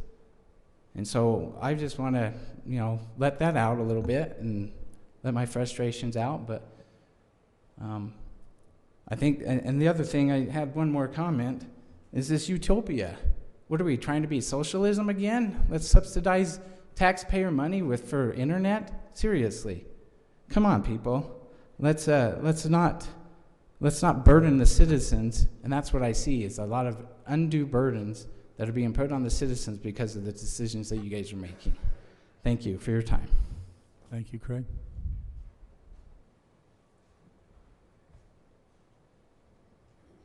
Again, if you would like to address the council, would you come forward so that we try to condense the amount of time in shifting? Sorry it took me so long to get up, but the back doesn't work very well. I'm Pat Zog. I live at 1593 West, 700 South. You've heard from me. You know who I am. If you're on Syracuse Citizens, you've also heard me. I am, first of all, I want to state that the Clark family, I believe, is the people who own this property. And they don't even live around here, so they don't really have any teeth in seeing what goes into this. They're just getting the money from selling to the developer. The developer is the one who has the teeth in this. He is the one who's going to get the money from this development. I was taught long ago that residential homes cost the city money. So I have no clue why you want to put this many homes in that area. And add, you've heard it all, but are you listening? That's what I want to know. I was watching the PBR rodeo on Sunday, and they were interviewing a man from Montana. And he said, I love Montana, it's beautiful. Come up, visit. You may even want to buy a piece of property. But when you come in, don't come in to change what we have here. Don't come in to make it just like what you moved from. That's what Syracuse is becoming. People came here for a way of life, and you're changing it. So I want to know, are you listening? If the recession comes, and it will, we've been on a high plane for a very long time. All economic people say that a recession is coming. What is that housing development going to look like? Blight. Everyone needs personal space. You cannot stay packed in tight quarters with people and not get irritated and not get angry. And do you know where those children are going to wander? They're not going to wander a half a mile over to the 50-acre park. They're going to be in the backyards and in the corrals and in the pastures of these people that live around them. And it causes problems. Everyone needs personal space.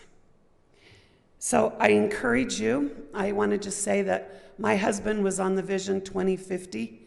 He's asked for his name to be removed from what you've come up with because he does not agree with it. He said it didn't come out like they thought.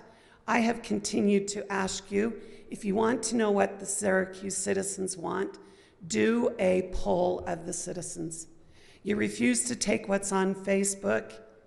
It's valid, but if you really want to know what the Syracuse citizens want, Pat, I'll give you 10 seconds. Please do a poll of the people. And I hope you're listening. Please show us that you're listening and not move on this tonight.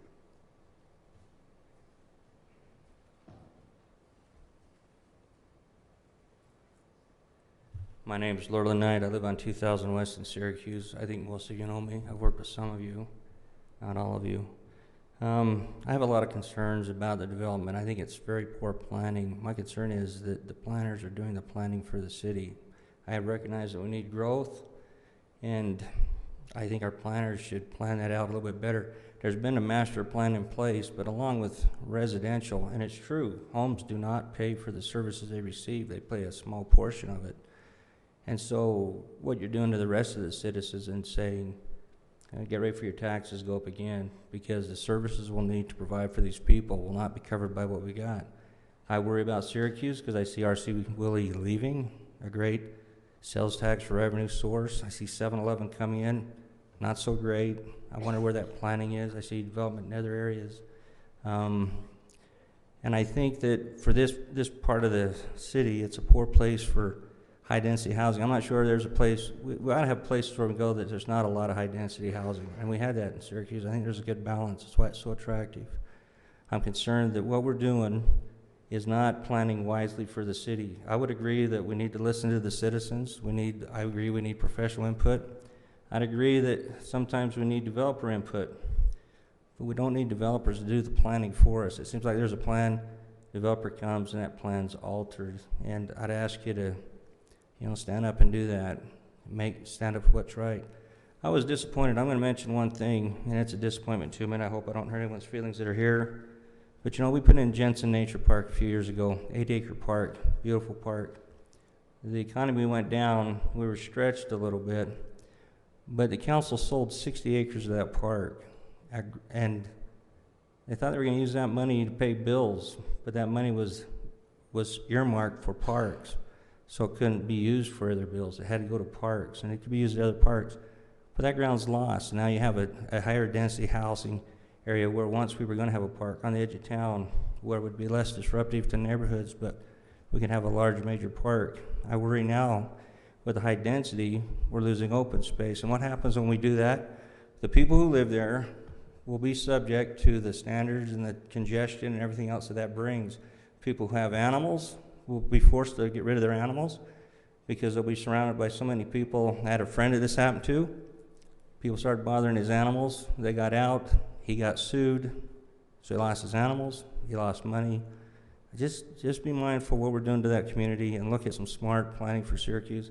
And please, as we develop and grow, let's do something to attract some economic development to help offset the taxes so we don't have to keep raising them. Appreciate what you do. I know it's hard. I don't have a Facebook page because I had so much hate mail I didn't want to get a Facebook page, and I still haven't gotten one. If I comment on my wife's page, please forgive her. She doesn't like when I do that because a lot of people respond, but thank you for your time. Thank you, Lurlin. My name's Pam Cheney. I live on 2833 South, 3000 West in Syracuse. Oh, there's the ice cube. And I really don't have a lot of facts and things. I'm just kind of talking from my heart. We've lived here for 28 years, and when we got out here, it was like a utopia to me. All these wide open spaces and the wildlife and the birds, and I spent many hours wandering out there in that muddy marsh, and it just filled my soul with happiness. And I like the open spaces, and they really mean a lot to me. And Mr. Mayor, every month I look forward to the newspaper, and I read your beautiful column that you write, and then they all touch my heart. And I really can't believe that you would kind of be up for this, because you seem like, your stories and things are just beautiful, and they're, they just touch my heart, and I can relate so much. And I think that the property should be not a high density and should be that for other children and families to enjoy that same type of thing, because anymore we're running out of that in life. We're all getting jam-packed together. So I would hope you'd all kind of think about that. I'm sure you've all read the articles, and just see if you can't kind of find that in your hearts to think about other people, other children, instead of pocketbooks or things. And the Horsey Acre thing, when we first moved here, that's what they were going to build back there. It was going to be called Horsey Acres, and they were going to put a big track there and homes on like 3rd acres and whatnot. And I really think that would be the way to go. I think that there would be money flow to come into that, and I just would hope that you might think a little harder. Thank you for your time. Thank you so much. My name is Cynthia Hansen. I live in 2785 South, 2675 West. This is the 4th time I have been up here in different meetings speaking or giving my opinion. I have heard many of these people speak before, and I honestly feel that our opinions and our feelings and our concerns fall on deaf ears. That we are made to and I've read some comments from some of the council members. We are whiners. I am originally from Canada, and my uncle was the mayor of a large city, and he used to say to me, Cynthia, for every letter or email that I get, I weigh that as if 100 people were talking to me. And so I ask you to consider, there are many people in this room who have talked to you. Weigh each one of us as if 100 people were talking to you. And I hope you represent us well. Thank you. Thank you, Ms. Hanson. My name is Julie Giuliano. I live at 1425 Prestwick Drive. Not really where I'm comfortable standing, or not my comfort zone to be here, but I am appreciative of your ears. I'm against the high density housing because while the infrastructure of roads is a concern of mine, my personal greatest concern is our schools. My children are currently at Buffalo Point Elementary. It is already over 1,000 students. We're year-round already. I know that Cook is where this is actually zoned. They're already at 800 students. I assume that they will grow as well. And I just worry about the number of students. We already have our schools full. And my concern is we stack so many students on our teachers, and our kids aren't going to get the education and attention that they need. And so that is my greatest concern in this high density housing. That is very important to me that my kids, I have kids in junior high, I have a kid that's not in elementary school yet. And so I have a range of children that need good education. And I love Syracuse. I am grateful for Syracuse. It is a beautiful place. And honestly, I'm not against growth. I have been blessed to live in high density housing, and I'm sure where I move, people aren't always happy about it. But I find it very jumping the gun, I guess, to build so many homes when our schools are not prepared for the numbers of children to be put into them. And again, I'm thankful for your time and your ears. Thank you. Thank you, Ms. Giuliano. Are there any others that would like to address the council?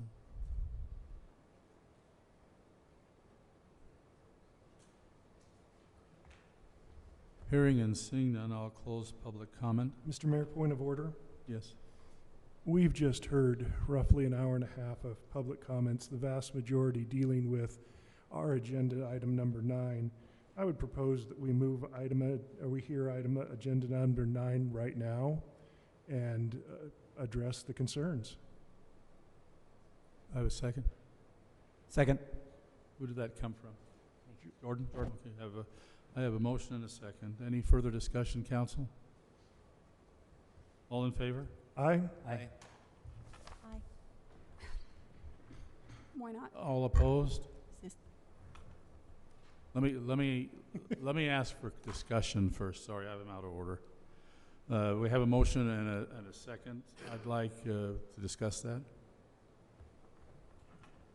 No, sorry, I don't think you could hear me. I said aye for the motion, so I'm okay to have the motion.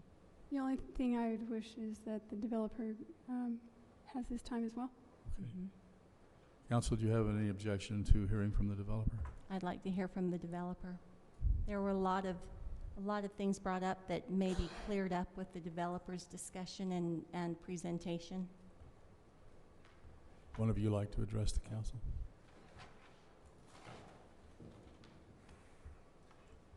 Absolutely. Brian Bayless, it's great to be with you again here tonight. I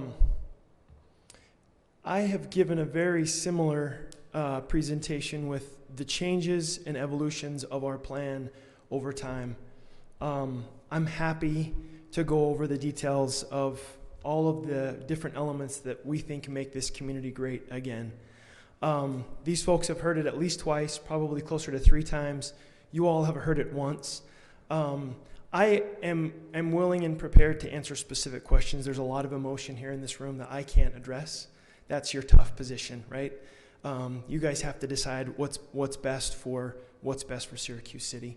I have a few brief comments that I would like to make, and I can't possibly address, again, all of the emotional concerns that the residents have, but hopefully this gives you some flavor in addition to the hundreds of pages of documents that are in your packet. There is a lot of information that's been included in here, a lot of studying. We have our engineer here tonight to address specific questions on drainage and other things that I am maybe not capable or able to answer. We've studied them. I don't know how much more to get into those details. I want to be respectful of your time and the residents' time here tonight. Just a few high-level thoughts, and then I'm happy to address questions or concerns that I feel like we've talked about and addressed before now, but happy to do it again if that's your interest. Land use matters hit very close to home. Everybody here tonight feels that. You feel that. Mayor, council, the residents, neighbors feel that. It's an important issue, and that's why we've spent so much time studying this and trying to understand it and trying to get it right. I do not have a lot to say in addition to what's already been said. Shoreline should it be approved tonight, will be a wonderful community. I can unequivocally with confidence say that. A lot of the concerns are real concerns here that happen. I live in an area that's very similar to this. It's had explosive growth in West Kaysville. We have similar densities. We were opposed to the density when the density occurred. We were worried about our schools. We were worried about our churches. We were worried about the wet areas. We were worried about the lowlands. We were worried about all of these very similar concerns in equestrian estates. And despite all of those concerns, it's a wonderful place for me to raise my family and my kids to grow up. A lot of the concerns about, it ruining kids' lives and crime and all of those things, they're legitimate concerns until the development comes in and the time and thought's gone into this development as it has, and it becomes a great place. Just like we added to the element of where we live, these residents will also add to that same element. Shoreline community will be the home of a significant increase of great families that will learn to love Syracuse, as everyone here in this room does. The new residents will breathe life into Syracuse in many different ways. They will become your friends. Many of them may be your kids or parents. They will make the commercial establishments more successful. They will engage with many of you in your churches and schools. They will be involved in your local governments, just as all of you have done when you were kids or later in life as your journey has brought you to Syracuse. They will make this community home as well. The one thing that I did want to take a few moments to address is the changes that we have made to this plan as a result of trying to understand the city council's and the neighbors' concerns. It's a little frustrating to hear that no changes have been made when we've been through this for 2 years and a lot of changes have been made. I just wanted to quickly focus on three, the biggest ones that we've changed in the last 72 hours. We heard from the council that even though the pool and clubhouse is early in the development in phase 2, it isn't in the first phase of the development. In addition to all of the trails, open spaces, benches, tot lots that are in phase 1, we wanted to add what in our experience is a wonderful community amenity. We have added 2 pickleball courts, which will be built and maintained by the HOA and will be open to the public, as you can see located on the map. So I don't know, whoever's controlling the screen, is there a way to pull up the landscape plan to have that shown? So was this map provided to the council? It's in the packet. Yeah, it's in the packet. Yeah, there's no changes to what we're proposing here. It's in the packet. So the items that were changed in the last 72 hours are what's in the packet? That's a good question. So these elements of these have been changed in the last 72 hours. The pickleball courts were added a little while ago. They were added when the packet was presented last Wednesday. So yeah, so these pickleball courts were changed. So is there a way to bring those up? Okay. All right. I'd be happy to go over those when those are pulled up. Because we have no equestrian trail or open space with which to buffer our neighbors to the west, we have agreed to increase the lot sizes of those lots to the R1 standards. So in addition to the 6-foot privacy fence, all lots adjacent to the following property owners will be so increased. The property owners are the Burgesses, the Cheneys, the Booths, the Epps, and the Archers. Those don't show up on our plan, but they do show up, Jordan, to your point, in the development agreement. We've specifically included language that we can go that says we will follow the for those properties and those because we didn't have to appropriately update the plan. And lastly, we have removed entirely from our out parcel owned by Toucan Investments and located between the Booths and the Epps. So essentially, all of the lots that were planned north of the Epps property and south of the Booth property have been entirely removed. And with it, the road connection to 3000 West would also go away and all of the accompanying traffic. So those are some of the changes that we've made incorporated in the development agreement. The idea that we as the developer are just here for the money, you have to be thick-skinned as a developer. It comes in every single meeting. It's offensive. We have hired the best planners to come up with a plan that costs us a lot of money to build, and we're very excited to do it because it becomes a great community for people. It is true that we are in the business to make. If businesses aren't, they aren't around for very long. Likewise, the tonight against you as the city council and mayor are, I'm sure, equally as you all have spent countless hours considering how to make this area city a great community. We have gone above and beyond the requirements of our concept plan approval from earlier this year. We are making a significant investment in the future regional park that is planned less than a half mile from our property.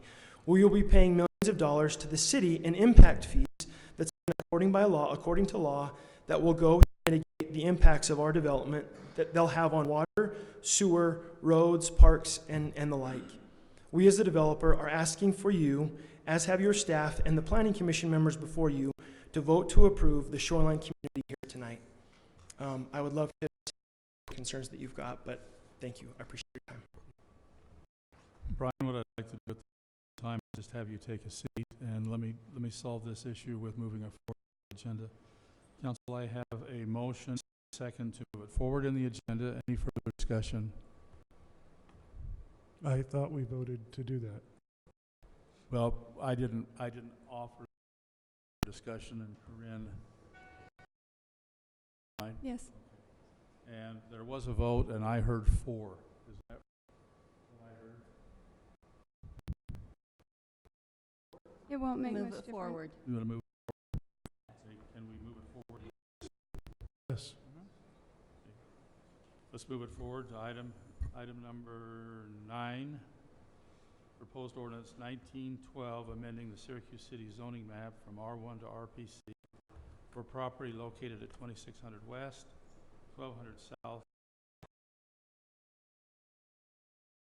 and approving the execution of the development agreement to govern the property. I think we've discussed this enough. Would you like to begin our discussion? I actually want to take a bit of time. Usually take this much, but I have 2 pages of notes and things that have and I kind of want to go through these just to sort of explain not only to the council but also to the residents that are here where I'm coming from here. And some of it will make you cheer, some of it will make you and just stick with me. First of all, when it comes to things like this, when it comes to being on the city council, I've learned that no decision we ever makes everybody happy. You might be surprised to do things like to honor people and groups. I have people tell me that that's a waste of our time and it's pomp and circumstance we don't need to do. So I've always tried to do decisions. I tried to steel myself against and not worry about what people might say, whether they'll vote for me, what's said on Facebook or anything. There's this development. I want to make my decision based on facts, opinion, and the way I feel. We've had a lot of people talk against this, a lot of emails, and believe it or not, I've had people face to face spoken for this. And so there are 2 sides even to this issue. I appreciate nothing being said like this time, because this was stated last time. I need to address some accusations that the city council is somehow in the back pocket of developers. In my experience on the city council, how local government works, at least in Syracuse,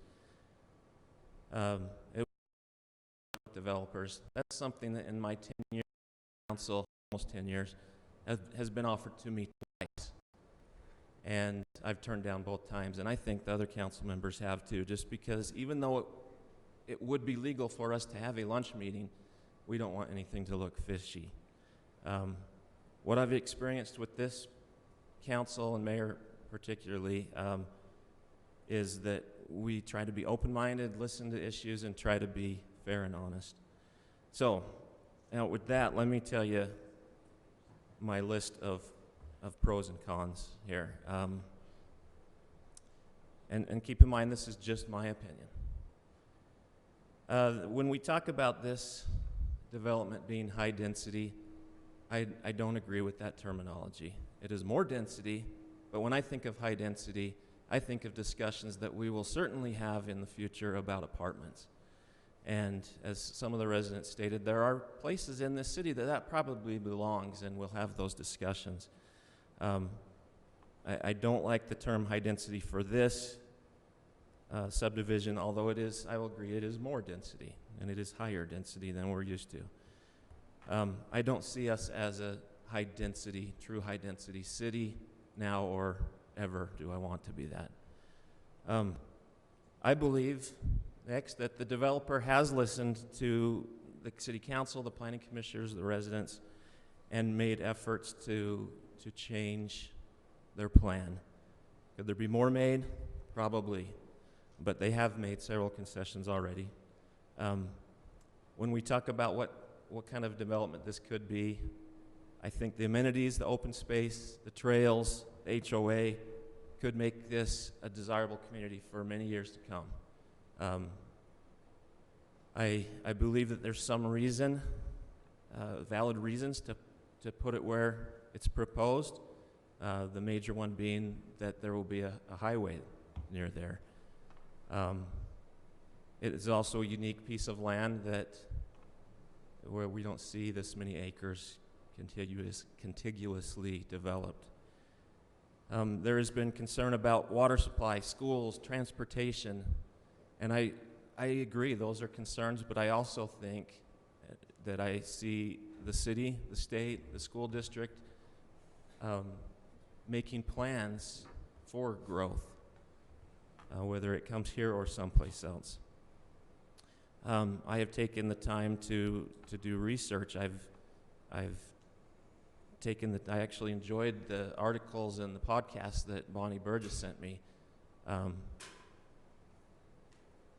even though I didn't necessarily think that it all applied to Syracuse and to this development. As I've researched property values, I have found no data or proof that says something like this would diminish property values. In fact, I have reason to believe it could increase it. The water drainage issues I've talked to the developer about and feel confident that they are being addressed, and likely could improve the ground and stormwater issues in this area. The next part of my thinking through this is that I don't want to be anti-growth. I grew up here in Syracuse. There were 3 subdivisions. I think the subdivision I grew up in was a third. And I am cognizant of the fact and grateful that at some point 50 years ago, a farmer and a developer and the city got together and gave me a place to grow up. And the same goes for 20 years ago when I built a house for my family, to raise my family in. The city, a developer, and a farmer got together to make a place for me to live. And so at some level, I would feel like a little bit of a hypocrite if I didn't allow growth in Syracuse. So in short, all of this is in my head. My head is telling me this is fine, and this is a yes. However, I cannot get past the fact that of how I felt, especially just at this last weekend. Something in my gut and in my heart telling me to say no. And it's frustrating because I can't pinpoint why. Maybe it's just that there needs to be a tweak in the plan. Maybe there needs to be big changes. I don't know. Maybe we're missing something. Maybe we need more discussion. Maybe it's not the right time. Maybe it's not the right place. I don't know because, and that's frustrating, like I said. And it doesn't seem fair or logical for me to say that, but I tend to want to, until something else makes me feel different, to go with my gut. And so there's been some things said tonight just by the developer about some changes in the last 72 hours. I would love to look at as a council, and I would love to see if those maybe help me feel a little differently, but I haven't had time to digest those. So were we to, if this comes to a vote tonight, I'm going with my gut. It doesn't mean that that some sort of development in this area will never happen, and I hope, I've heard residents say that you understand that. I hope you do understand that growth is a part of the city we live in. We all live here because of growth. But for right now, I'm going to go with my gut. Thanks for letting me. Thank you. I'm going to go to my speak. right, Councilman Bolden. There's been a lot said, and we have listened. I do want to address a couple of things, actually several things. First of all, as far as high density, this is definitely not high density. There are no apartments, there are no townhomes. There are, some people want to take all of the open space and say that that doesn't count. But if you take 4 acres divided equally on an acre, they are 1/4 acre each. If you put them all to one end, it's still 4 to an acre. And that's what this proposal is about. They are going to be 500 feet from West Davis Corridor. That is definitely not far away. The developer has made several concessions, and I appreciate that, especially the R1 concessions made in the last 72 hours, so that the residents that are existing there, who have all spoken favorably of R1, could possibly be appeased for that situation. It's been said that this development is too large, but from the very beginning, the developer was clear with his intention. Back in June of 2018, when this was first applied for annexation, it was stated in the packet that he was interested in an R1 cluster and or RPC. So obviously the council knew this from the very beginning and still approved the annexation. And if we weren't okay with 115 acres by a single developer, we should have told him, should reduce this down to 50, 20, whatever we wanted. But we took it. I do believe that the water drainage has been addressed, and they are having to fix something that was left unfinished and done illegally by a previous developer.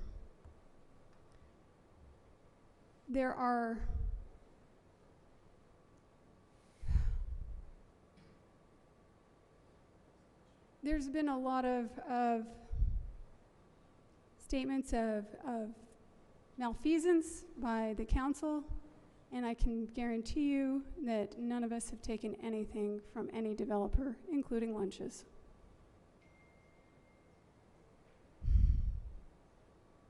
Including the mayor, by the way. We do meet with developers to find out what they're thinking. You want us to find out what they're thinking, and we are supposed to meet with them to tell them what we think as well. It's totally appropriate.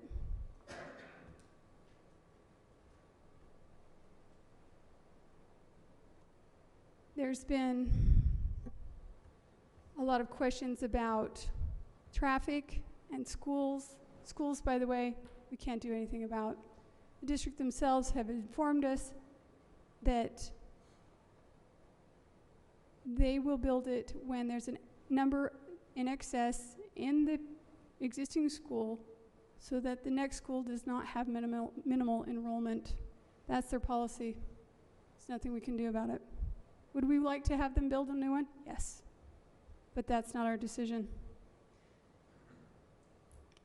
Another part is about roads. Yes, they do need to be expanded. And we do it as it is needed. We do it per national standards, and we do it so that we're not paying taxes on a large road before it's needed. That's aging prematurely. There's many other things I could say, but I just wanted to make sure to address those things up front, that this development is actually for 4.7 units per acre, including that is the original intent for an RPC zone. And we knew this from the very beginning. Thank you, Councilwoman Bolduc. Councilman Mon. I think that this issue is very simple. We have, in my time on the council, we have never had this many people come to this many meetings and speak with one voice, all saying the same thing. If we are representatives of the people, it should be obvious. The people are not for this right now. So it's pretty simple. I think that we owe you a decision. We owe it to you tonight to vote this down. Because if we let this linger, I mean, we could table this, we could drag it on, and all we're doing is continuing the dissonance in the community. The community has gotten really involved in expressing their feelings about this. The way to resolve it is to actually have the decision made tonight. The 72 hours thing kind of hits me as a strange thing because I don't know what the city knew at 72 hours. I didn't know any different since the packet came out until about an hour before I left for this meeting. Somebody pointed out that we received an email that was time-stamped 3/12 this afternoon. If these were important enough of changes that it was supposed to change anybody's mind, why didn't we know about it before then? I mean, seriously, we said in the last meeting a month ago that a vote would come tonight.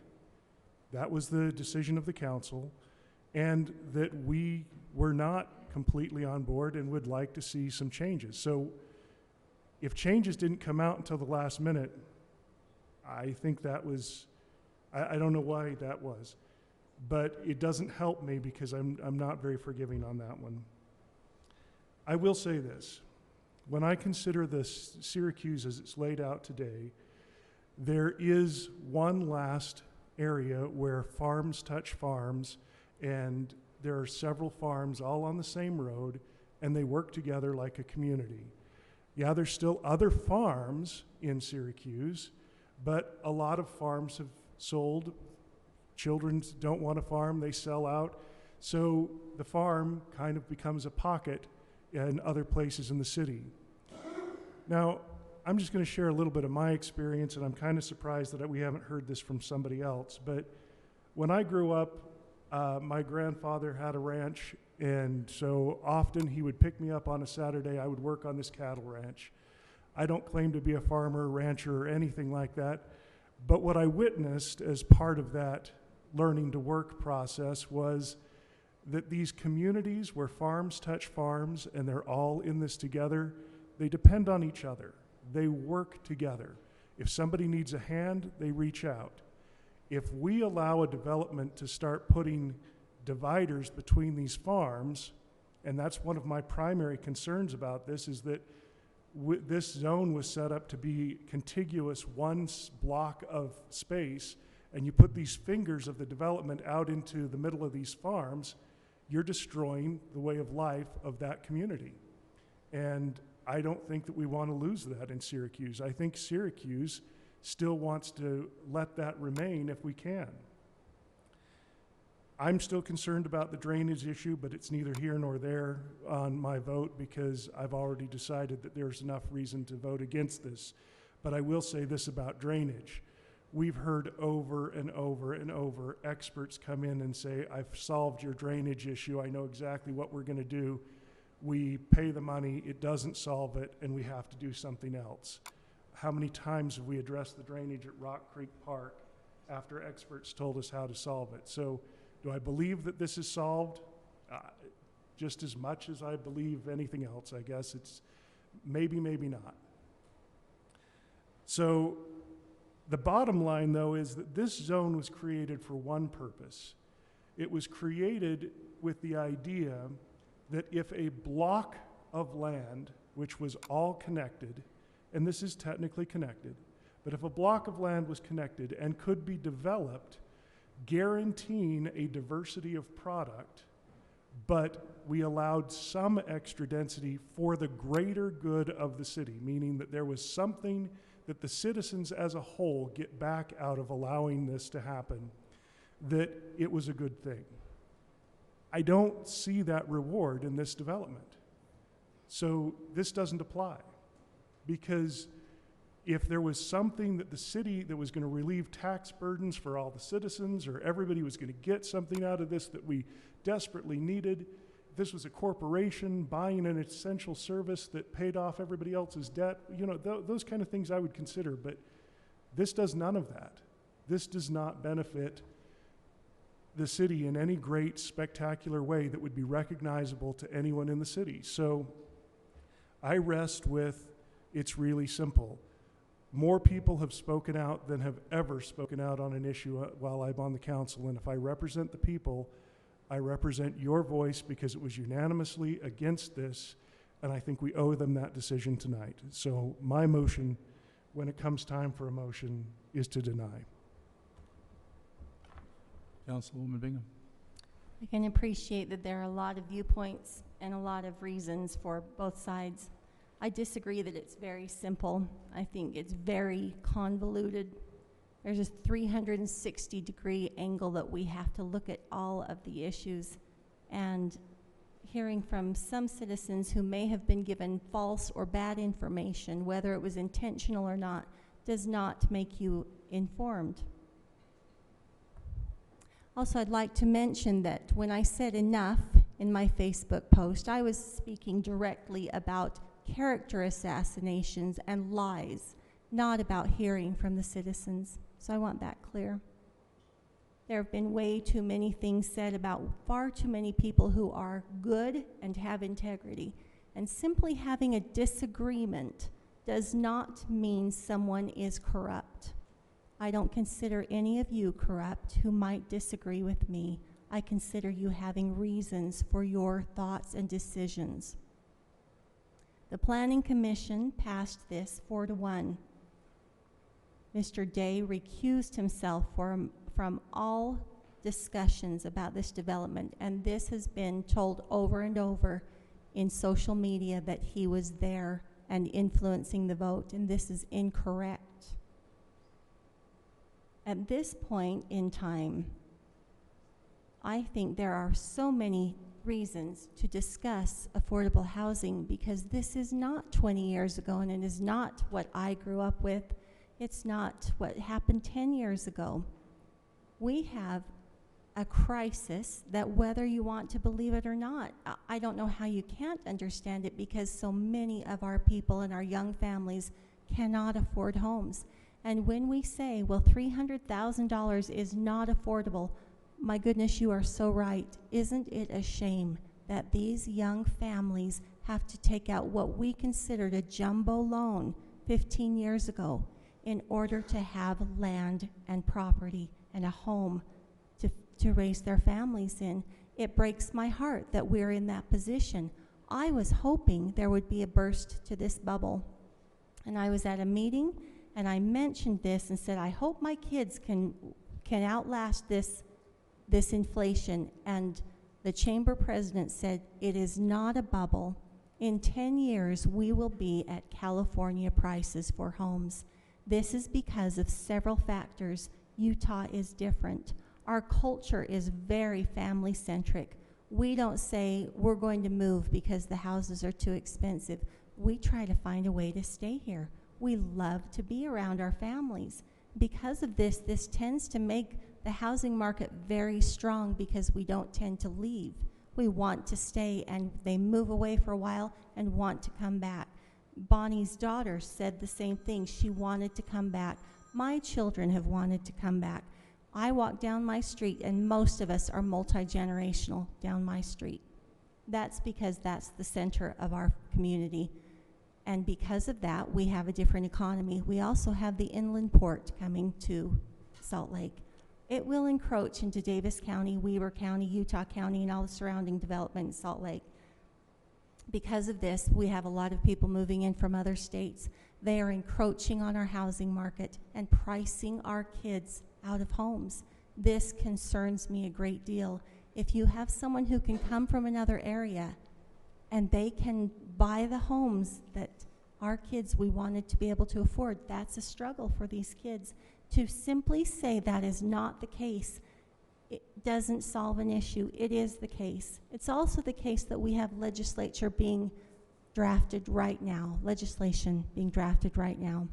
concerning punitive, compelling ways to get the cities to deal with affordable housing. And I know that we will be fined and feed if we don't address these issues. And I would rather be the one to decide where we put 4.7 homes on an acre rather than being told that we will now put high-rise apartments on an acre. I would not want that to happen. So there are things that do need to be addressed. They're not raising the land with fill dirt. That would cost over $3 million.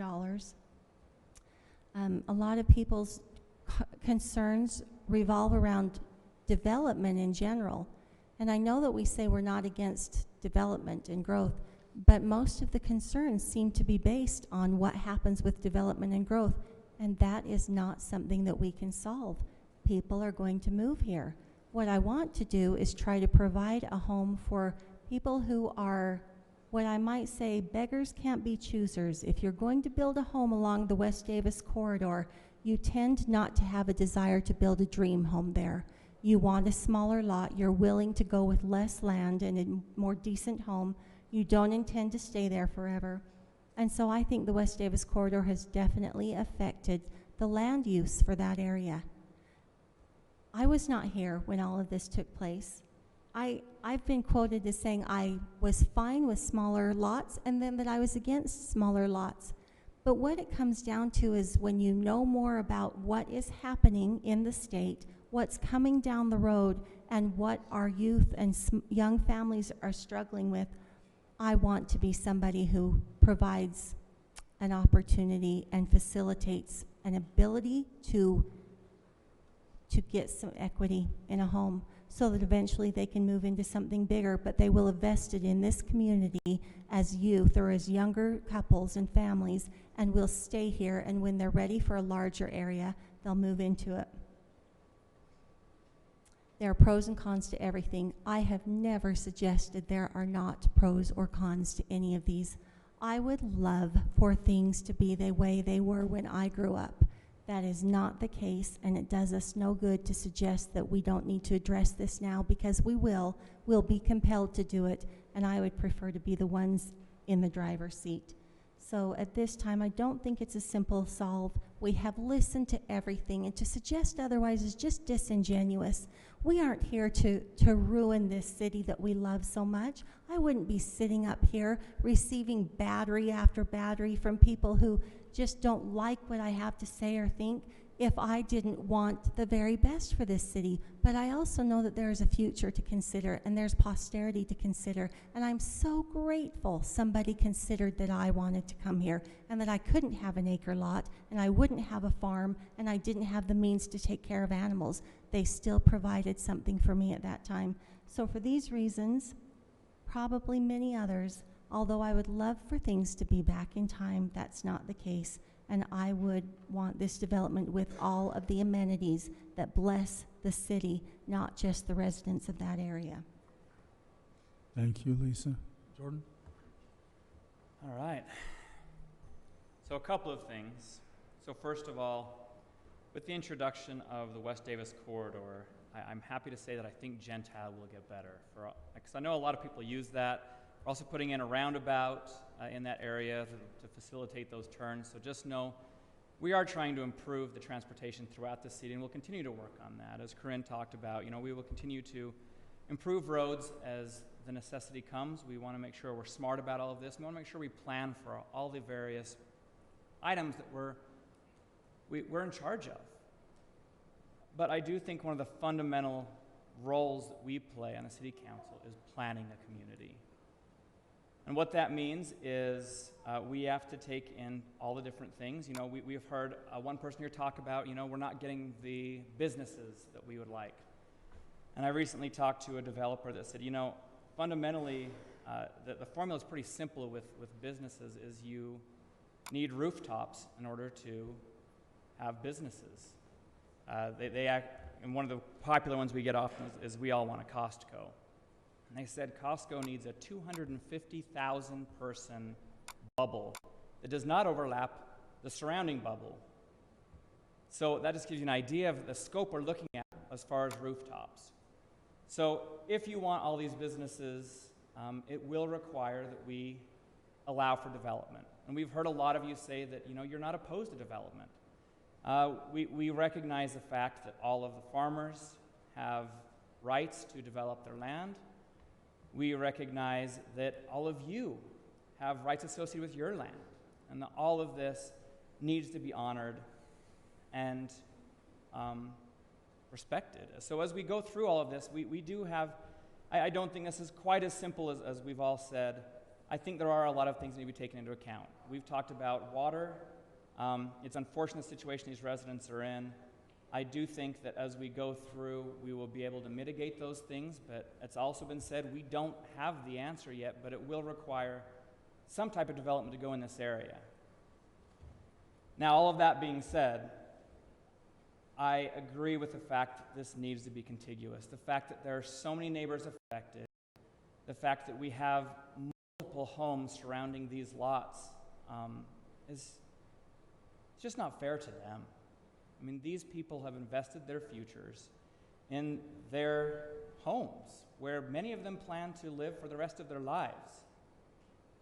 I've seen, my aunt has a dairy farm in Idaho, and she's just outside of Jackson. And so the billionaires have slowly been pushing the millionaires to surround her farm. And as these millionaires have moved in, the first thing they did was complain about her dairy farm.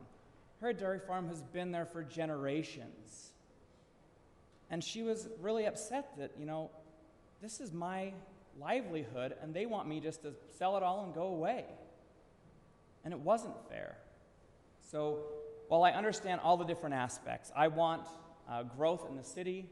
I want all the transportation fixed. I can't fix the schools. They have planned for new schools in this area, but they're not there, and they won't be there until we build something, because you kind of have to force their hand. But fundamentally, it comes down to the fact that this is their livelihood. These are citizens, and I agree that this is the biggest response I have ever seen in my 3 years on the council. And I think I do owe a certain amount to these citizens who are willing to come out, meeting after meeting after meeting, to talk to us. I think it is a message that says, you know what, you do represent me, or I represent you. And I want you to know I represent your neighbors too. I had a post on Facebook where I mentioned that, you know what, my goal is to represent every single in the city, not just you, but also your neighbor, the people across town, and the developers and the landowners. But in this case, I've seen you and your neighbor and people across the town, and I think I have to go with the majority that are here tonight that this doesn't fit right here. I think this is a great development. I think the amenities are awesome. I've talked with the developer and said, if you could just work and modify this such that these areas are protected and we put the higher density near the freeway. I know he's he said that the changes last 72 hours. I would have liked more time to review these things, but I still don't think they're enough. I think the areas around the existing homes need to be put in with like properties. And that as we go into the development, I'm okay if we change and gradually work up to some of these higher densities to kind of put a buffer zone. That's not what this is. This is immediately affecting these neighbors, and I cannot get on board with this. Okay. Council, I'd entertain a motion. I make a motion that we deny this request. Ordinance 19-12, amending the zoning from R1 to RPC. Do I have a second? Second. I have a motion and a second. Any further discussion? If we deny this, what is next for the developer, for the landowner? If it's denied, they can't apply for the same action for 1 year. But they are free to apply for something different. They could apply for something else. They could turn around tomorrow and apply to do this as an R1 zone, which is that's already master planned at, and then we would hear that through process. So they cannot apply for an RPC with just modifications to this zone? Nope. Modifications to the plat as is? If you deny it, no. Okay. If you table it and they come back with something else, but that's up to you. I call the question. I would support tabling if anybody else does, but Dave has made a motion to call the question. Do I have a second? I believe I already seconded it. No, he's calling the question. He's calling for a vote. Oh. I thought he moved to deny. He did, He but did. he's now asking to call the question. He needs a second. Okay, yeah, I'll second that. Okay. All in favor of calling the question? Aye. Aye?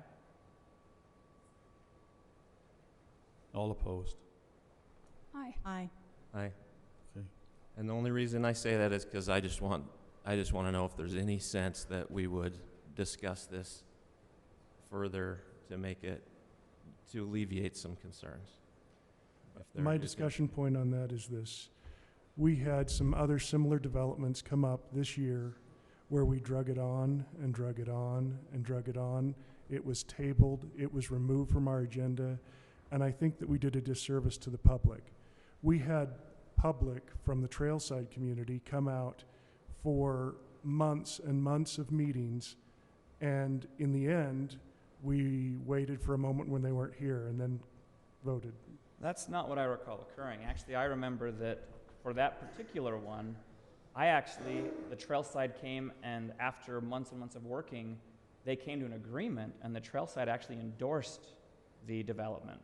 I'm going to say specifically, the endorsement came with changes that we weren't able to accommodate.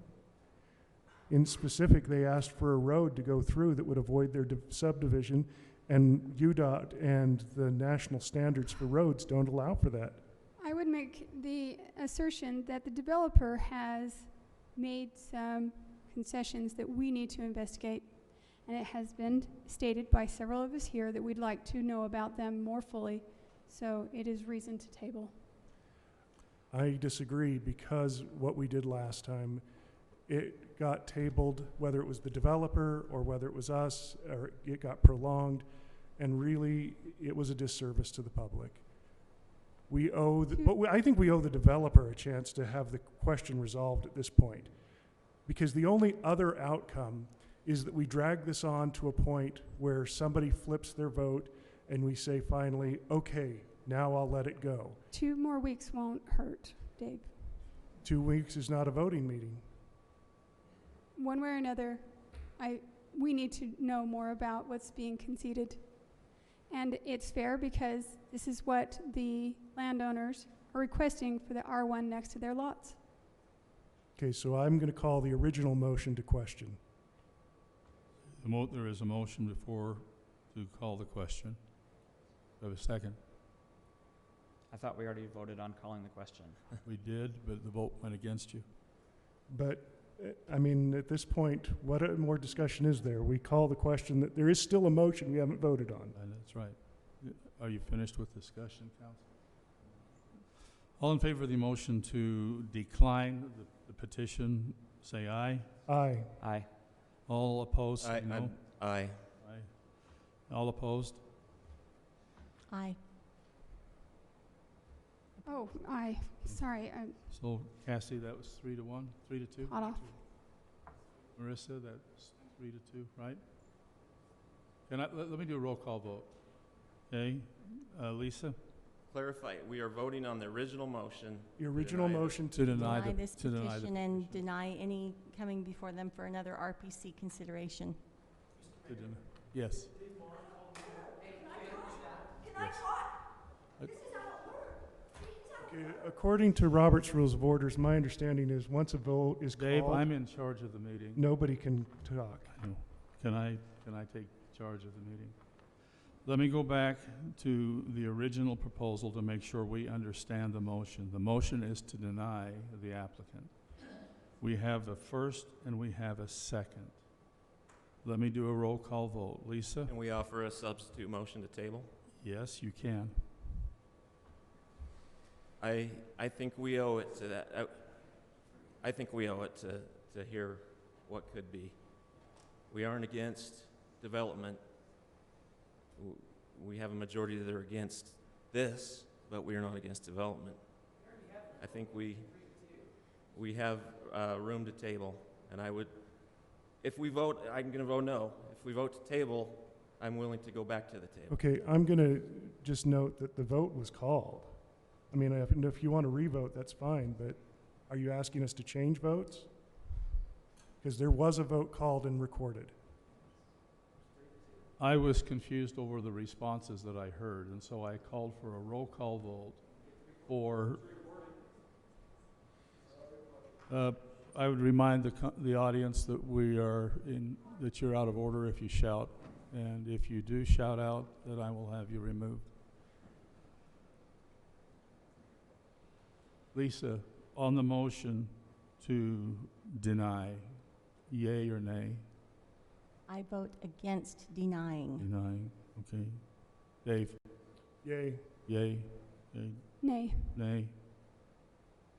Yay. Yay. So, yeas. May I remind you that you're out of order, please. Let the record stand that it went 3-2 against the applicant. Thank you very much. We'll move on in the agenda.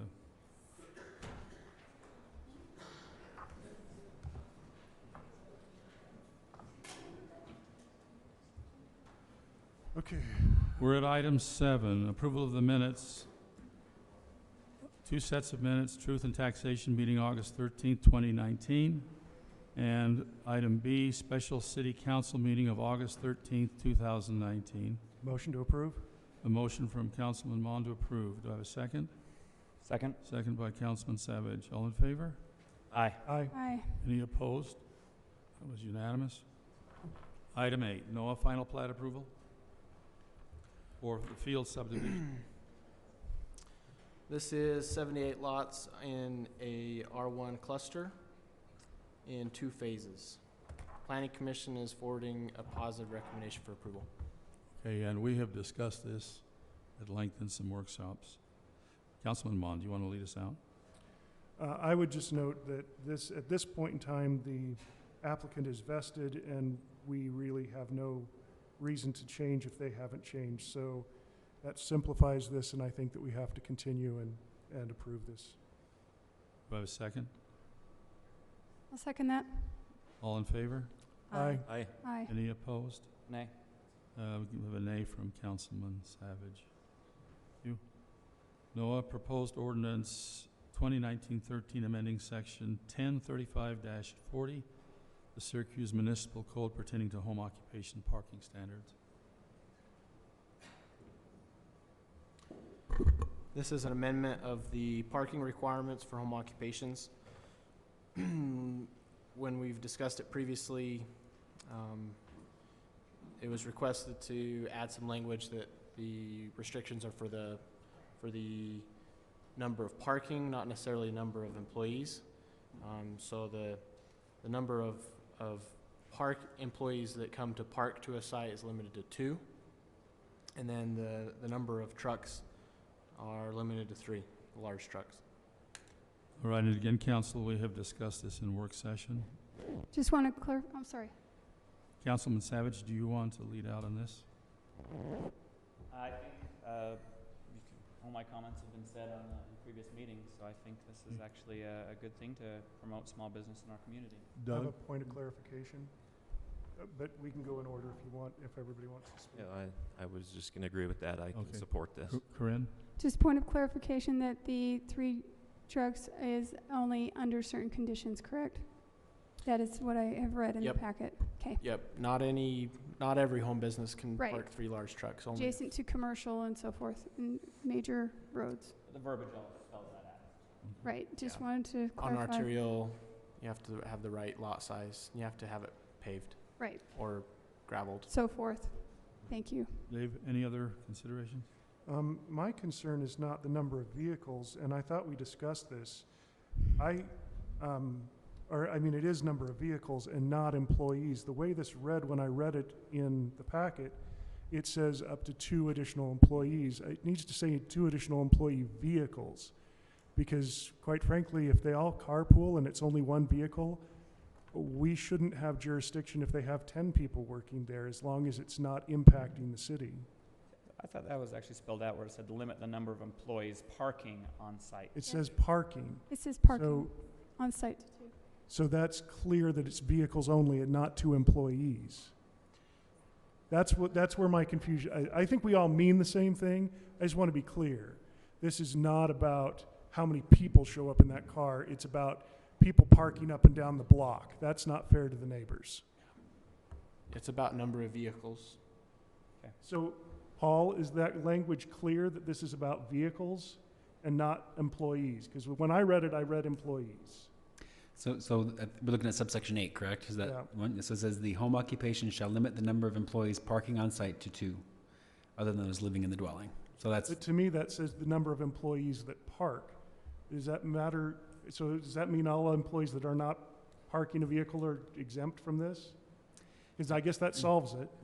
so what you're saying is you rather say the number of vehicles employees park on site to 2? Is that what you're thinking was? I'm thinking that we're Sure. limiting the number of cars. I could care less how many people are in those cars. If they have a troop of clowns that come out and they all work in the guy's yard, as long as there's only 2 parking stalls so that they're not parking in their neighbors' driveways.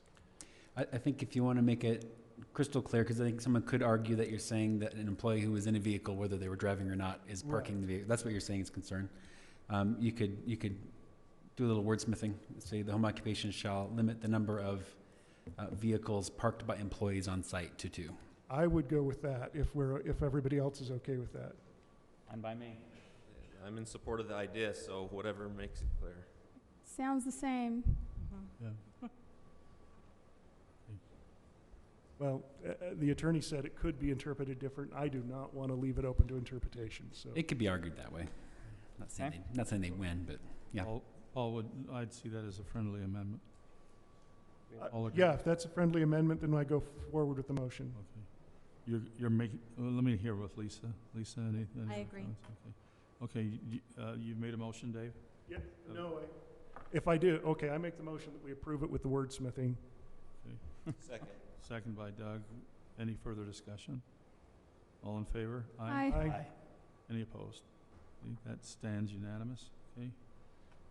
Proposed ordinance 1915 adopting proposed general plan and general plan map for Syracuse City. All right. What is in the packet is the result of a lot of work and a lot of work to hopefully encapsulate what the vision of the city is for the year 2050. We understand that it's not everybody's vision, but hopefully the majority. And I've made the changes that we discussed in the last meeting, adding pictures and changing the map. And it's in your packet. And council, we've been discussing this since the 1st of August. Lisa, do you want to lead us out? Yes, we have been discussing it for a long time, and there seems to be a misinformation that we don't often open the map, the general plan map, but every few years we do, and especially with the West Davis corridor, we've needed to because there are changes coming, changes that have occurred, will occur, and we have to address them hopefully before it comes to pass so that we are well aware of what we're doing. So this has been discussed and voted on and written with the Planning Commission, and they are the ones who write this, and we did some research with a committee, but basically have gone over this for several months since April when that ended. I believe that was April when that ended. The Planning Commission, or I'm sorry, the 2050 Vision. Middle of March. Round, okay. And so I think it's just what we've asked it to be. We've gone over it many times. All right, thank you. Jordan? So I've actually gone through, and so first of all, we've heard that, leave it alone, and I understand that mentality. I've gone through, and there's a couple things I want to make sure we point out. Is that when we did this last time, what was not known is where the exits would be to the West Davis corridor, and so it did need to be updated to address specifically those exit locations, because we don't want someone building a beautiful R1 home at the bottom of a freeway off-ramp. So I do think there were things that needed to be updated, and that was one of the driving factors for this. I've also received a challenge from several residents to compare this to the old general plan. And so I've actually done that. I've actually overlaid them, and I find that what this general plan reflects is almost identical to what was planned by the previous plan, with the exception of a few things. Specifically, as mentioned, the off-ramps. 193 has changed a little bit since the last time we opened this up, so that was also updated. A couple other items that changed, one of which we had a lot of discussion on, which the general plan allows for the PRD and RPC zones, specifically where the shoreline was proposed. And in some of those cases, we had to compromise simply because there were disagreements, as the vote shows. In some cases, there were several of us that opposed putting things in different places, but we did work together as a council to come up with the best plan we could. Is it perfect? Probably not, as some of you will probably attest. But we did try and plan a community that would make sense and try and protect specifically the residents from diminished home values, and put higher densities closer to freeways and arterials, and put lower densities a little bit further out to try and build around these things that are fundamental changes to the community. So with all of that, I actually do support the change in this general plan simply because I think it does plan out a good community, trying to put things where they belong and not allow for the developments in strange places. So I actually am in support of this particular plan. We have made a lot of modifications to try and reduce densities, just because I like the feel of Syracuse, and I think this actually does help protect that. Thank you. Doug?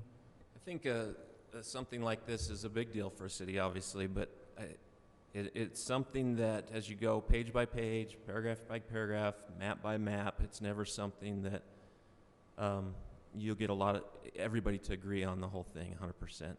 So what I've loved about this process is I truly believe that this has been a more inclusive process than any major changes to the general plan in Syracuse's history. This has been a year in the making, and just about. We've had residents involved, we've had landowners involved, we've had developers involved, and of course the staff. And then our planning commission took it and broke it down and made some changes and some feedback. The council has done the same thing, and the word that Jordan used of compromise, I think, is epitomized in this result. And so with what we have here, I would vote for it. Okay, thank you. Corinne? I would say that when you are planning for the future, as you move out from that spot or prediction for what's going to happen, there's going to be more and more errors that occur as you move away from that when that prediction was made. So it is necessary at times to go back and replan so that you can take into account all of those things that were unforeseeable in predicting the future. Some of which have finally come to fruition that we have now know about with the on and off ramps. Clearfield is an example of a city that did not plan well for their on-off ramps that go through their city. And it's taken them decades, and even now, they're having to work very hard to redo those on-off ramp areas so that they can take advantage of people coming on and off to spend money. They need commercial areas there, and it was not well planned. We are trying to take that into account so that we're not having to reverse plan. Also, I just think that this was very inclusive, and I want to also thank the Planning Commission for their hard work. Almost every single recommendation made by them was accepted, and very few things were changed. This was written by the Planning Commission, and it is tweaked by the council, no problem. That's how it's supposed to be. But this looks really good, and I appreciate their hard work. Thank you, Corinne. Dave? Well, it's been said over and over that we didn't all agree on this, and there's certainly things in this that I still don't agree with. But I do concede that when we came to a point where we disagreed, it was majority rule. So this plan represents, whether it was 3-2 or 4-1, when we didn't agree, the majority's plan is here. I think it's a kind of a little bit odd that we're defending on the one hand that the plan should be revised every 3 to 5 years, and yet we're calling this a vision for 30 years down the road. I mean, does that not mean that we're going to change this again sometime between now and 30 years? Because our plan says that every 5 years we probably will. So I think that's kind of odd, but whatever you want to call it. I do think it's interesting because I had more than one person, including Mr. Zog, reach out to me and ask to have his name removed. If that means that much to people, then maybe we should remove their name from the page of people who attended the Vision Committee hearings. I think that we didn't, I don't know that I agree that we got this right, but I do believe that the majority agrees that, so if it goes forward that way, that's fine. Corinne, do you want to lead us with a motion?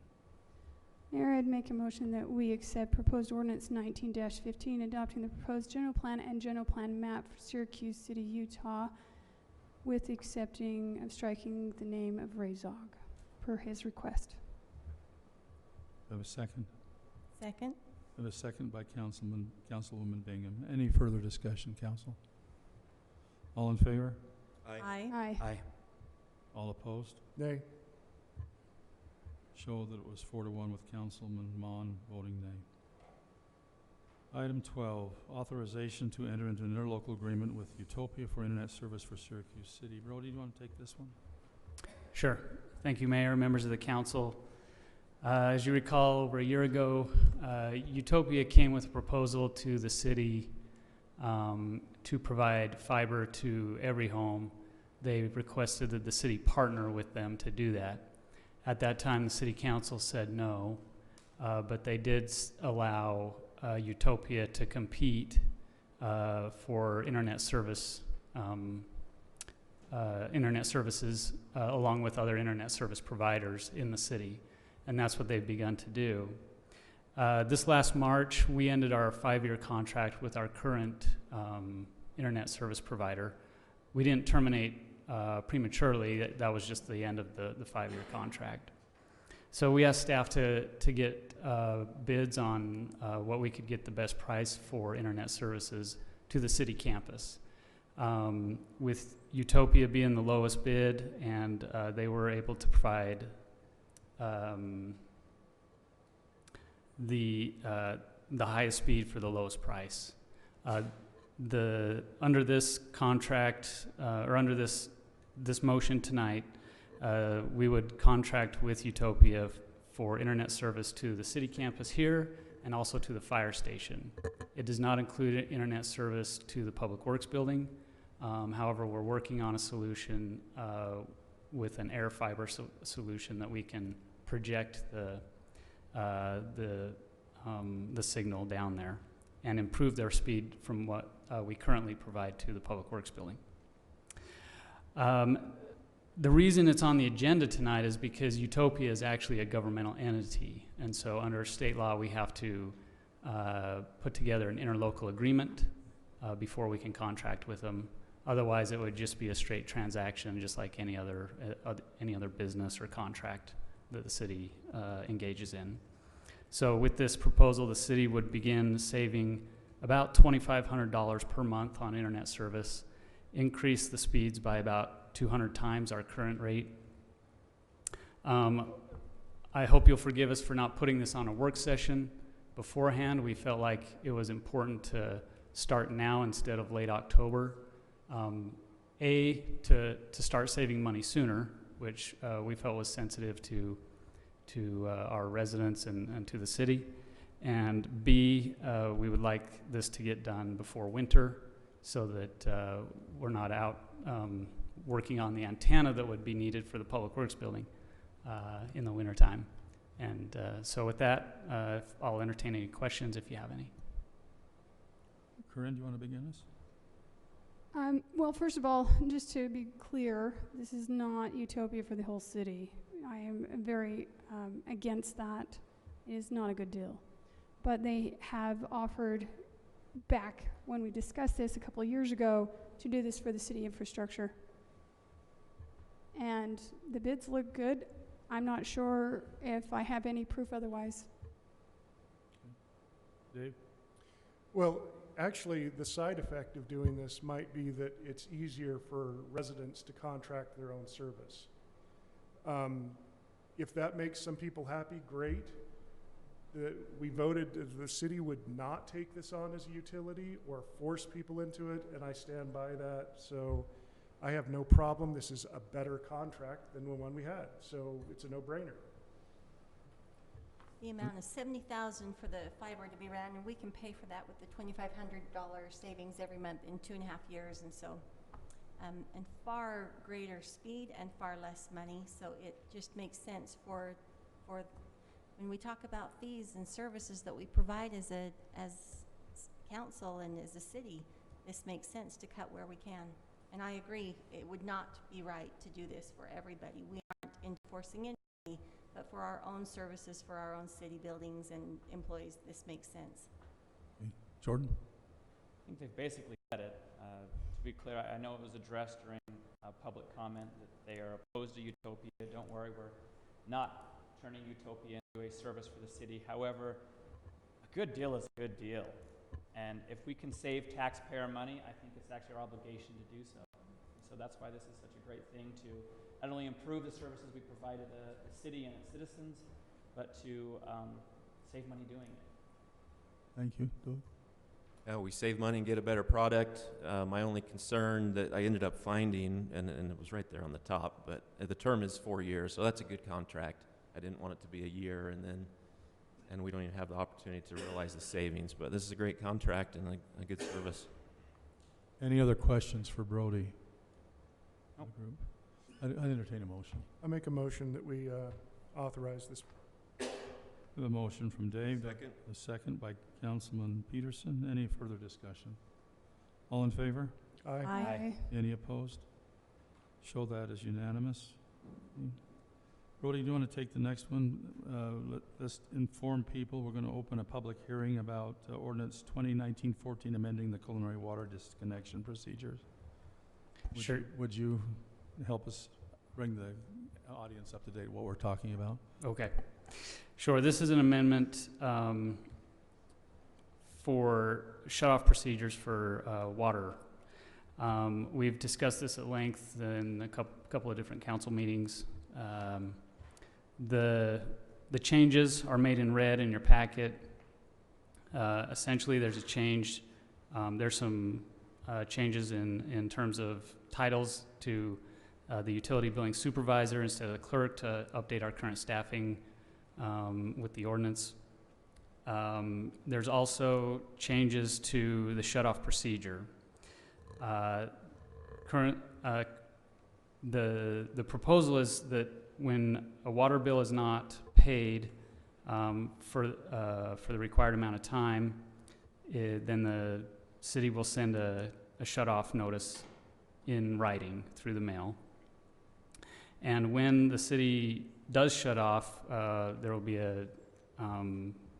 if it's not made within 3 days, there will be a door hanger placed on the door, and when that happens, a $5 non-refundable fee will be tagged onto the bill, and at that point, if the delinquent payments are not made within 3 days of the door hanger, there's no payment arrangement that can be done, but they can pay their bill in full at that point before we will turn the water back on. Okay. And council, we have discussed this in a work session. Let's begin our discussion here with Councilman Mon. My only real concern here is what's the purpose of any fee? The only purpose of a fee or a fine or something is to cover the cost that we incur. If I send an employee to get in a vehicle, pay the gas, go to somebody's house, and hang a notice on their door, it costs me more than $5. Now, I don't want to propose that we make money off this, but we should cover the cost.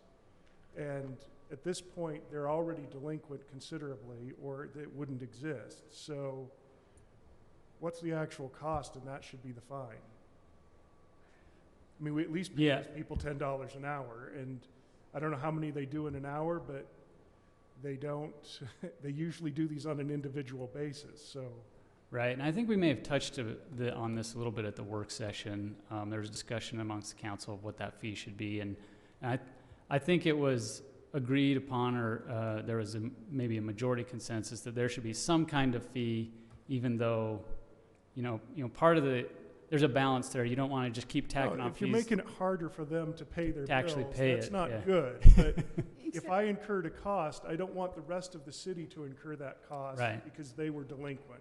Right. So I just like that cost covered in the fine. That way it's not somebody else's cost. That's all I'm suggesting. So you're saying we should be be smart by grouping these as we go out? I don't know how that we're going to do this, but I think we ought to figure out how we quantify the actual, what does the city put into sending somebody out to go hang one of these, and whatever that is, that's the fine. I don't think we should randomly guess when it comes to fees. I think we should actually be covering the service. But in the meantime, we're, like last month, issued 80 of these, and there was no fee. Right, we got to do something. And so how long will that take to quantify? That's what I'm asking. I'm actually in favor of approving this as is. I am too, and I know that we discussed having a $10 fee, but it was waivable, which means that everybody can get used to waiving a fee. And so I say $5 is a deterrent, and it doesn't escalate the bill that they're already behind in paying to a degree that they are in terrible trouble. But it is a deterrent, and having it be non-refundable or non-waivable, I believe, is what we wanted it to be. Okay, so if I'm in the minority, I'll just back off and let you guys. Let me see where. Well, it looks like we have this listed for a public hearing. Is that correct? We will. Okay. So I think I was with Dave. Oh, I'm sorry. Go ahead. I was with Dave on the $10 before, but we had this discussion and made the compromise at $5. So I'm good with what it says. Okay, and the compromise is at $5. And anytime that we deal with a rate change, we need to have public comment. I now declare that we're in public hearing. If you'd like to address the City Council on this particular issue, we'd love to hear from you.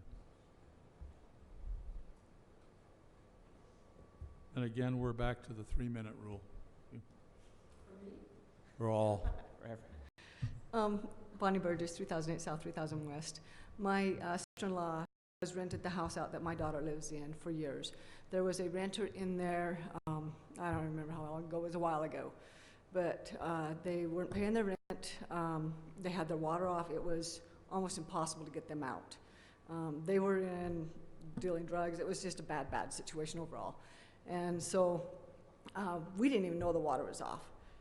So I don't know what, because we kind of oversee the property for my sister-in-law who lives in California. I don't know what the regulations are to notify not the resident only, but who is managing or running the property, because it was really nasty in that house. A lot of cleanup. And so I think I'm not arguing about the $5 fee. I just want to make sure with the notification that it goes to all involved parties. So thank you. Do we know who owns any given? Mayor, I don't think that's possible to know everybody who's renting out, you know. I think we have to finish public hearing. Well, let me address that. We'll address that in a minute, Bonnie. Thank you. Anyone else that would like to address the council on this issue? Hearing and seeing none, I'll close public comment for in the hearing. Brody, correct me if I'm wrong, but I believe in talking with Steve on a number of these occasions that the owner, not the renter, is billed for city services. Is that correct? Yeah, well, as far as the notice goes, yes, the homeowner or the property owner will receive notice if there's a delinquency. Whether they have, I'd have to check to see if the regular bill might be sent to the residents, not necessarily the owner. But when there's a delinquency, we do notify the property owner. Once it is time to be shut off, the tenant or whoever lives at the house is then notified.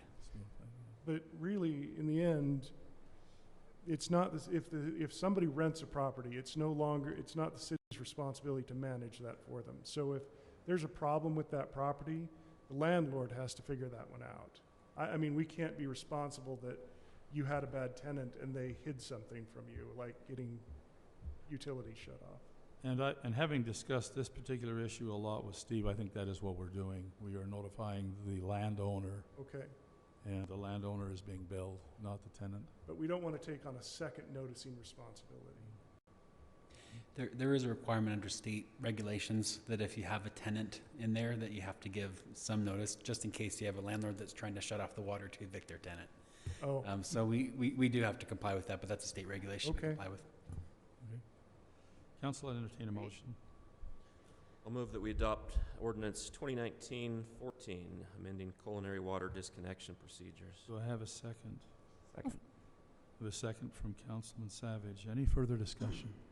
Corinne, did you have something? Yep. Okay. All in favor? Aye. Aye. Aye. Any opposed? Dave, didn't hear you. Aye, that's fine. I'm not going to object. Okay, that's unanimous. I will again reopen our meeting to public comment. If you have something that you would like to share with the council, give you again 3 minutes.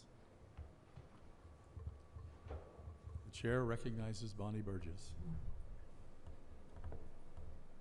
Bonnie Burgess, 3008 South, 3000 West. I just am so confused with what we did earlier. There was a 3-2 vote, no to keep it R1 zoning. And then there was a vote to accept the general plan. The general plan has that property, the shoreline development, as a RPC. I know this isn't a question and answer time. I'm so confused.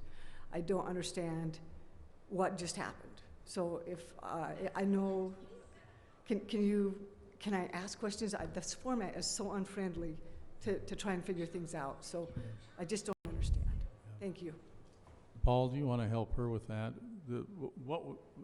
Her question is that on the current general plan now, that area is planned RPC. How would that change the complexion? So on the current up until a few minutes ago, the general plan map did show that as RPC because that was a change made by this council earlier this year. The zoning map has remained R1 all along, and the zoning is what dictates what's actually done on the land. The general plan map doesn't do that. So with the adoption of the general plan that occurred tonight, there's the map includes RPC as one of the potential uses there, but it's not listed as an RPC at this point. If I remember correctly, it's any zone has multiple definitions. Correct. Now, according to the new zone. So yeah, so the new general plan is much more general, and it's a little more like, okay, we think these might be things, but that doesn't mean that someone's entitled to that just because it's on the general plan. So the zoning remains the same. It's R1, and it hasn't been changed. The general plan map includes different uses other than RPC at this point. Okay, is that clear? Is that clear, Bonnie?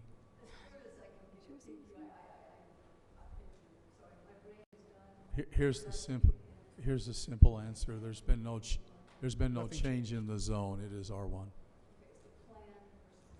The general plan is what might be. What might be or may not be. Okay. All right. Any other public comment?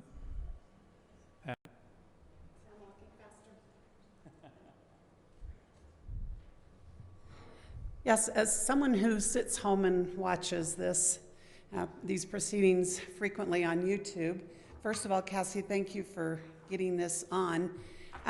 I do have just a couple of suggestions, and I don't know if they work, but on YouTube, this big Syracuse City, what's on the agenda, takes up 3/4 of the screen, and actually seeing you guys and who's speaking is like this much of the screen. And I don't know if there's a way to switch that. We're not as cute. What? We're not as cute. Well, it's probably a public service. Well, this public person would like to see how you're reacting to things rather than what the agenda is. So I'm just suggesting, if at all possible, we can get the agenda note across the bottom and then the bigger picture of the room and council. Also, in the last council meeting, you cut out a lot, like lost for minutes and minutes and minutes. So I know there's still some bugs that can maybe be worked out, but even though you don't see us, we're still watching and listening. So thank you. Thank you for your input. Can I return this to you? We'll look in it. Do you like my ice cube? Maybe the better speeds we get with Utopia will solve Say that. maybe Utopia will help that. Yeah. Anyone else that has any public comment at this time? Hearing and seeing none, I'll close public comment. Council and mayoral reports. Jordan, can we start with you? I don't have a lot. Our CERT class, we didn't have enough students, so we have actually pushed that off. So we'll be picking our dates for the spring CERT class, which is usually much better attended. I think everyone's really busy between fall and school starting and my favorite holiday, Halloween. I mean, there's a lot going on. So just know we will be replanning another session in spring, and we hope to see you all out there. Thank you, Jordan. Doug, do you have anything? Can I have the ice cube? You can have the ice cube. I went to the museum board meeting today. We were introduced to Annie Baumer. She's the new curator that has been hired, and she is dynamic and intelligent and has a lot of skills that the board was excited about. So she's already getting going on things, and they're excited to have her on board. So they're very appreciative to us as a council for approving that, as well as the new software that they have. Thank you, Doug. Corinne? On Monday, we had another Communities That Care meeting, and just trying to fill in our work groups of what we're going to take on in the next couple of years. And as far as, like, for instance, funding and youth and so forth. And I just wanted to thank Lisa for bringing in the youth court, and that partnership has been a blessing, and they're thrilled to be filling that gap. They really want to reach out and to help, and it was made mention that there's nothing like this that exists out there, which pretty much let me explain to the public that they're there to fill in the holes of what's needed in the community to help youth that are at risk, and prevention of